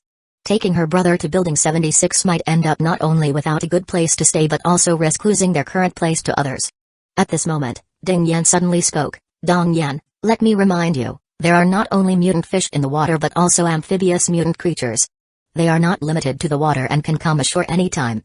If you live too close to the water surface, there's a certain risk of encountering these amphibious mutant monsters. Hearing this, Dong Yan's heart trembled, and she exclaimed, they can come ashore? Is this true? Zhao Kai kindly reminded, we encountered mutant frogs in Building 75. They can climb buildings and go underwater. Dong Yan's face turned pale immediately and said, I won't go. I'll stay in my own home. Liang Yuan nodded, what I just said still stands. In the future, You will be responsible for liaising with our side and managing food exchanges. Also, try to find some trustworthy owners to help maintain order. If you face any difficulties, contact us immediately, and we will help as much as we can. After giving these instructions, Liang Yuan took Ding Yan and Zhao Kai back to the rooftop. From the rooftop cableway, they climbed back to Building 76. On the rooftop of Building 76, Old Ma and Kaizi were waiting for them at the other end of the cableway. How is the situation over there? We saw that meat mountain-like monster earlier. Are you all okay? Ma Guokai looked over the three and couldn't help but ask. Many people on their side had seen the previous battle. Despite the storm, they were close enough. The 3-meter-tall meat mountain monster climbing the building, even breaking the corridor, was clear to everyone. They gained a new understanding of Liang Yuan's combat power. Liang Yuan's authority naturally rose significantly. Liang Yuan shook his head. It was dangerous, but we made it through. Besides that meat mountain monster, the other issues there were relatively small. Unfortunately, we went too late, and there aren't many people left. Old Ma and Kaizi's expressions both changed. Kaizi couldn't help but ask, what, did many people die there? Liang Yuan nodded, yes, there were many mutant creatures, and that meat mountain monster eats people. He didn't continue, but Kaizi could already feel the despair. Such an environment was even more terrifying than when they lived in the corridor. Back then, they only had to be wary of Liu Erlong and those villains, without any monster threats. Sigh, we are all pitiful, Old Ma sighed. Kaizi asked, how many people are left there? Do they need help? Liang Yuan said, about 30 people. I left some food for them, enough for a few days. They can catch their own fish afterwards. I also promised them that they could exchange food according to our standards. By the way, find someone to manage the trade with Dong Yan on the other side. Tell them that apart from Dong Yan, we won't recognize trades with others. Kaizi nodded, understood, I'll arrange it right away. Liang Yuan nodded and asked, any abnormalities in the building these days? Any mutant creatures from the water come in? Kaizi shook his head, no, since you mentioned the mutant frogs, we have repeatedly warned all the owners through the patrol team. Everyone is very cautious. After fishing, they thoroughly seal the corridors and don't casually go to the floors near the water surface. Chapter 141, The Raft is complete, another 10,000 points. Additional release 1, to Liang Yuan nodded, that's good. I have some good news for you too. The raft that Wang Zi and his team left behind is almost finished. Old Ma's words made Liang Yuan's eyes light up, and he immediately said, let's go, take me to see it. Follow me. Zhao Kai and Ding Yan, who were nearby, were also interested when they heard this. Instead of hurrying back, they quickly followed Old Ma and Kaizi to the rooftop of Unit 6. On reaching the rooftop of Unit 6, they saw a square raft, approximately 20 meters long and wide, appear before them. The main structure of the raft was made of steel pipes, with over a dozen pipes interlaced and tied together horizontally and vertically.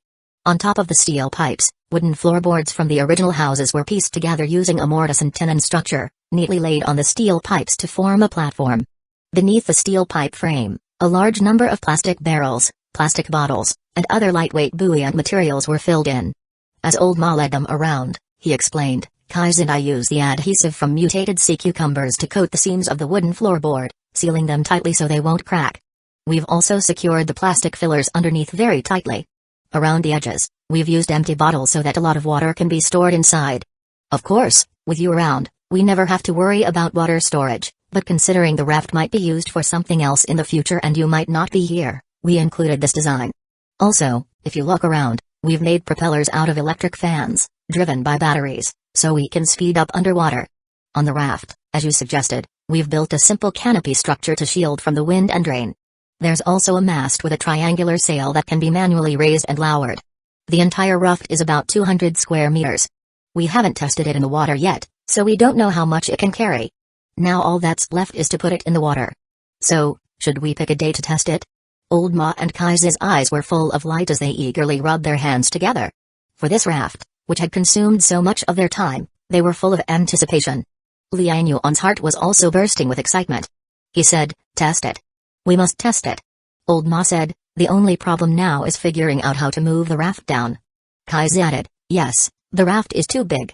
It definitely can't fit through the staircase. Old Ma and I think we need to use a zipline to lower the raft down to the 14th floor. Not the 14th floor, the 15th floor, Old Ma corrected. Liang Yuan was stunned, what? You've been gone a few days, and the water level has risen again. It's almost at the 15th floor now, Old Ma said with a worried expression. If this continues, I don't know how many more days these 32 floors can hold out. His words brought a heavy silence to the group. Finally, Liang Yuan broke the silence. We make our own luck. Our raft is ready, so we'll take as many people as it can carry for now. If the first trip is successful, and we can safely reach Maishan or Yangshan, we can think of a way to come back for the others. Liang Yuan's words immediately relieved everyone's spirits. Old Ma, Kaizi, and the others, after all, had spent so much time with the people in this building. Though there were quite a few bad apples, like Liu Qingfa from before. More were innocent common folks. Some were even kind-hearted. Like the ants Granny Lee brought in from the countryside. They were honest rural folk who later moved to the city with their children. Leaving them here to wait for death, everyone felt bad inside, even if they didn't say it. But there was no choice, the raft could only hold so many people. Some people would inevitably be left behind. But now, with Liang Yuan saying they might return after the first trip to Maishan, the burden in everyone's hearts lightened considerably. No one felt like they were abandoning their old neighbors. Liang Yuan, then we'll start building the zipline and lowering the raft in the next couple of days, Kaizi said eagerly. Liang Yuan smiled, alright, this will be up to you and old Ma then. Meanwhile, Liang Yuan began to think. It seemed he needed to urge everyone to catch more fish in the coming days to earn more points. This chance won't come again anytime soon. Once he boarded the raft for Maishan, earning points would be entirely up to him. After a moment of thought, he made up his mind. Increase the exchange rate, encourage everyone to catch fish overnight. And notify Elder Lin and Dr. Yang.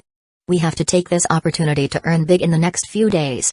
Leaving the job upstairs to Old Ma and Kaizi, Liang Yuan took Zhao Kai and Ding Yin back to the 32nd floor. In 3201, people were still busy exchanging fish. Liang Yuan suddenly remembered he had been away at Building 77 for 3 or 4 days and wondered how many fish had been caught during that time. Thinking about this, he quickly went home. He immediately saw Kai Yao and Yang Mai counting the fish while Sister Wu and the others maintained order. Mr. Liang is back. Brother Liang is back. Someone shouted, and everyone turned to look at the door. People started greeting Liang Yuan. Yang Mai quickly raised her head, her forehead covered with sweat, soaking her hair bun. Chapter 141, The Raft is completed, earn over 10,000 points again. Additional Release 1, 3 Seeing Liang Yuan return, those bright eyes were filled with emotions like longing, happiness, and more. Regardless of the many people present, she immediately ran to Liang Yuan, little brother. As soon as she finished saying these 2 words, her eyes filled with mist. Liang Yuan hugged her tightly and fiercely kissed her red lips. I'm back.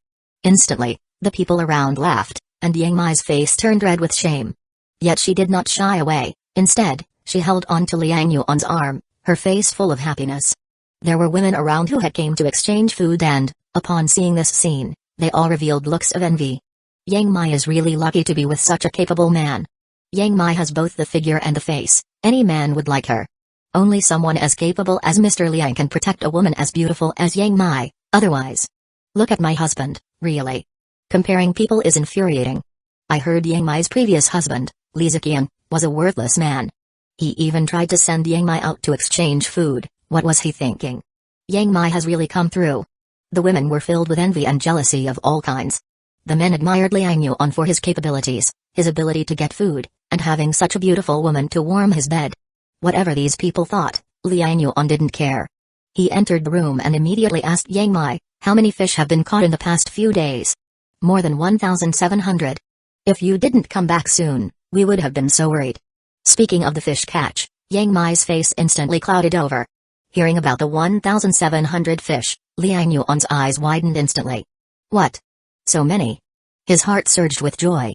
More than 1,700 fish, even if each fish had an average of 8 points, that would be over 13,000 points. He had been worried about not having enough points before, but didn't expect to have 10,000 points again so soon. He was ecstatic, secretly thinking that saving these people and mobilizing everyone to catch fish for him was indeed a good strategy. This isn't even a lot. You don't know, in the past few days, only in our building, there have been 300 to 400 fish each day. Opposite Taoist Lin's group, they send over 300 to 400 fish daily as well. If you didn't come back soon, we wouldn't have any place to store them. Quite a few fish have died already. Because you didn't let us kill the fish, insisting that you must do it yourself, we had no choice. Yang Mai's words suddenly made Liang Yuan's heart ache. How many fish died? How many? He asked urgently. Yang Mai replied, more than 100. His Liang Yuan took a deep breath, feeling like his heart was bleeding. He quickly said, "Quick, I'll go kill fish, right now." Without greeting the others, he hurriedly ran to the living room. In the fish pond formed in the living room, many mutant fish were already near death. Without saying anything, Liang Yuan immediately activated his spiritual power. With a single spirit shock, he sent all those near-death fish away instantly. The system continuously popped up with reminders of points being credited. Liang Yuan sighed in relief, then continued to use spirit shock on a large scale. In less than 2 minutes, all over 1,700 fish were killed. Liang Yuan didn't stop, immediately going to kill crabs, kill lobsters, kill turtles, seashells. After a round of busy work, his spiritual power was almost exhausted. Finally, he killed all the fish in a short time. He hurriedly checked his points. 16,891 inches. Liang Yuan was overjoyed. From just a few hundred points, they quickly replenished again, directly breaking the 15,000 mark. If all these were converted into attribute points, he could gain 16 points. Liang Yuan was beaming with joy, but Sister Wu and the others were suffering. Because the next task of cleaning over 1,000 fish fell on them. "Little brother, next time, let us kill the fish. Waiting for you to come back to do it is not practical," Yang Mai couldn't help but say. Liang Yuan's expression immediately darkened, shaking his head. "This is non-negotiable. All fish must be killed by myself." This. Seeing his serious and stern expression, Yang Mai didn't dare question further and quickly nodded. But then she hesitated again. Won't Sister Wu and the others be too overwhelmed to handle so many fish at once? And it may take too long, causing the fish to deteriorate. Liang Yuan thought for a moment and said, "Ask Zhao Kai to come over and make more ice blocks." Upon hearing Zhao Kai make ice blocks, Yang Mai suddenly remembered something, patting her head. "Oh, I almost forgot. Elder Lin mentioned yesterday that he hoped Zhao Kai could make some more ice blocks for their cold storage." Liang Yuan smiled upon hearing this. "Okay, I'll tell Zhao Kai later. I wonder if Block 77 needs cold storage. Let Zhao Kai ask around later." Thinking of Elder Lin's cold storage in Block 75, Liang Yuan suddenly thought of Block 77 where Dong Yan was. They probably needed cold storage for their supplies too. Zhao Kai might get another business deal. Killing the fish, the rest was handed over to Sister Wu and others for processing. Given the heavy workload, Liang Yuan asked Sister Mai to find 2 more people to help. Yang Mai already had someone in mind, and soon brought 2 young girls over. One of them, Liang Yuan was very familiar with. It was the deaf-mute girl Lu Yuan. Liang Yuan looked at Yang Mai and saw her smile, immediately understanding. Yang Mai wanted to help this deaf-mute girl. It could be considered a bit of compensation for the harm Zhang Lanjuan's family caused to Lu Yuan. This way, it wouldn't hurt the girl's self-esteem and let her realize her own value. Liang Yuan secretly gave Yang Mai a thumbs up. This young woman, beautiful and kind-hearted, no wonder he loved her dearly. The other girl was called Li Ping, who looked very ordinary. Compared to Lu Yuan's slightly anime-style appearance, she looked like a silly girl from the countryside. She seemed a bit simple, slightly plump, and somewhat timid. Since Yang Mai introduced her, Liang Yuan didn't ask much and agreed directly. After finishing the tasks here, Tai Yao brought over an exchange list to Yang Mai. After reading it, Yang Mai handed it to Liang Yuan and said, "Most people want to exchange these over 1,000 fish for longer-lasting rice and flour. Rice and flour, if stored properly, can have a pretty long shelf life. Of course, storing them in bags is definitely not good. It's best to store them in plastic bottles and seal the bottle mouths. This way, even if it's constantly raining and humid outside, they won't get damp and spoil anytime soon." Liang Yuan immediately took out sufficient supplies from the inventory according to the list and handed them to Yang Mai to manage. After completing all these tasks, before he could sit down for a drink, Liu Fei ran over excitedly, shouting, Brother Liang, we've struck rich. The vegetable seedlings in the plant room have sprouted." Upon hearing this, not only did Liang Yuan immediately stand up, but other residents also revealed expressions of joy. "Vegetable seedlings? They've grown vegetables? Oh wow, does that mean we can have vegetables from now on?" Liang Yuan immediately ran over and said, "Let's go, have a look." Chapter 142, The Sunflower Sprouts, Zhengu Okiang's small group, additional 2, even Yang Mai couldn't care less about the matters here anymore. She quickly delegated to Kai Yao and hurriedly followed along. Vegetables growing inside the building, such a significant event, truly stirred everyone's emotions. You must know, just eating mutant fish meat for a long time will definitely cause vitamin deficiency. Although Liang Yuan has provided a large amount of rice and flour, those are carbohydrates, and the trace vitamins in them are certainly not enough to sufficiently replenish the body. People indeed need to eat vegetables. Children know they won't grow tall without eating vegetables, let alone adults. Some people even developed scurvy recently due to lack of vitamin intake. So upon hearing such good news, everyone in the building became excited. When Liang Yuan got downstairs, there were already quite a few people standing around the entrance of the plant room watching. Zhao Kai had already taken some people to maintain order, prohibiting random entry into the plant room. When Liang Yuan entered, everyone hastily made way. Inside the plant room, it was still stuffy and humid, with a stench of compost. But no one cared, everyone was still eagerly peeking inside. The room was dim, they could only see rows of raised soil in the living room. Plastic bags were covering the soil, and they couldn't see anything. But everyone was just curious, even if they couldn't see, they wanted to look. When Liang Yuan entered, he saw Granny Li and Song Wen, along with a few others, gathered by the windowsill. There was faint light emanating from where they were gathered. Wen, Granny Li, Brother Liang is here. Liu Fei quickly called out. Granny Li and Song Wen immediately raised their heads and stood up, both of them had smiles on their faces. Liang Yuan, you came just in time, come and see, your seeds have sprouted. It's miraculous, what kind of seeds are these? They can actually glow. Granny Li pulled Liang Yuan over, her face full of astonishment and curiosity. Liang Yuan looked over and saw that about 3 green shoots had sprouted from the raised soil heap. What surprised him was that these green shoots were actually glowing. Each green shoot looked like a small lead tube, emitting a faint light. It was a kind of phosphorescent green light, illuminating the surrounding soil. Looking at this light, it inexplicably reminded people of sunlight. You must know, we haven't seen the sun for half a year due to the rainstorms. Liang Yuan felt ecstatic, he bent down to carefully observe these 3 green shoots. Brother Liang, what kind of seeds are these? I used my mutant ability to nurture them for 3 days, they finally sprouted, but this is the first time I've seen plants that can glow. Song Wen also squatted down and asked Liang Yuan with curiosity and excitement in her voice. Liang Yuan laughed, I accidentally got these seeds, they should be sunflowers, but I didn't expect these seeds to mutate. Liang Yuan naturally wouldn't tell the truth, he casually made up a reason. Song Wen nodded, saying, so they are sunflowers. But mutation happened, could it be because I used my mutant ability to nurture them? This. Liang Yuan had no words to respond, he simply said, I remember your ability can promote plant growth. Song Wen understood Liang Yuan's meaning, she nodded and said, yes, it's possible, but I didn't dare to try. Before I tested other plants, after they received energy from my mutant ability, they did grow rapidly and even obeyed my command. But once I stopped supplying energy, these plants I hastened to grow immediately started to wither. I suspect my ability might be stimulating their life force. Upon hearing this, Liang Yuan began to ponder, what you tested before were normal plants, right? Yes. Have you ever tried mutant plants? This. I haven't encountered mutant plants yet. Song Wen shook her head. How about this, choose one from these 3 and try it out.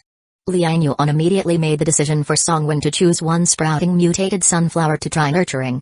Song Wen hesitated a bit and said, Brother Liang, these mutant plants are rare, I also know about Brother Kai's situation, if these mutant plants grow normally, they might bear mutated fruits. If I just try it, what if? What if I ruin them? Song Wen had heard that Zhao Kai's mutant ability was acquired by eating the mutated fruits given by Liang Yuan. So she looked a bit anxious. Everyone could understand how precious mutant plants that could bear mutated fruits were.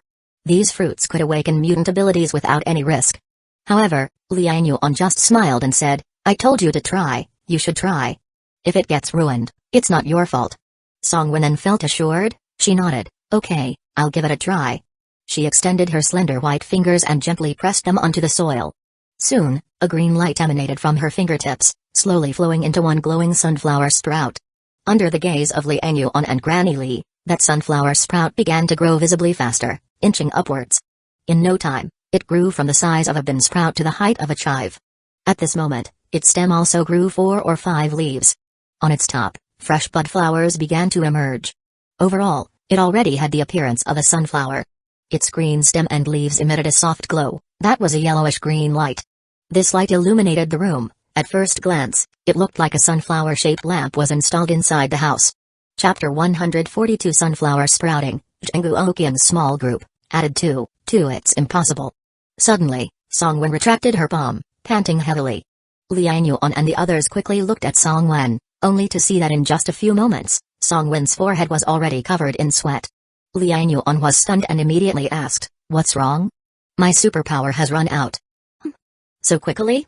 Liang Yuan was surprised, Songwon's face appeared slightly pale. She said, "This mutated plant seems to consume more of my superpower, but I can feel that it hasn't used up my life force. It's just purely growing using my superpower, different from ordinary plants." Despite being very tired, Songwon's eyes sparkled with excitement as this discovery surprised her. Liang Yuan began to think deeply. Indeed, mutated plants were entirely different from ordinary plants. He immediately said, "You should take a good rest first. For the next period, these plants in the plant room will need you all to take good care of them." Songwon responded with a hum, saying, "Don't worry, Brother Liang, we will take good care of them." At this moment, Granny Li suddenly said, "Liang Yuan, I suggest not eating this first batch of vegetables. We should keep them for seeds to facilitate the second round of planting. What do you think?" Liang Yuan immediately laughed and said, "Granny Li, leave the seeds to me, you guys just focus on planting. Harvest what needs to be harvested, no need to save seeds." Liang Yuan still had quite a few seeds, some of which he collected from other houses. More were obtained from random draws. Previously, every time he did a random draw, he used the leftover points for random draws. Some drew food, some drew vegetables, and quite a few snacks. Among them were quite a few seeds. These seeds were produced by the system, although not mutated plant seeds, they were all high-quality selected seeds. Contrarily, saving seeds from the vegetables Granny Li and the others planted meant the remaining seeds were second generation. The yield from planting them was far inferior to the first generation seeds. So rather than saving seeds, it was better to eat them. "How many kinds of vegetables are there now?" Liang Yuan asked Granny Li. Granny Li swiftly responded,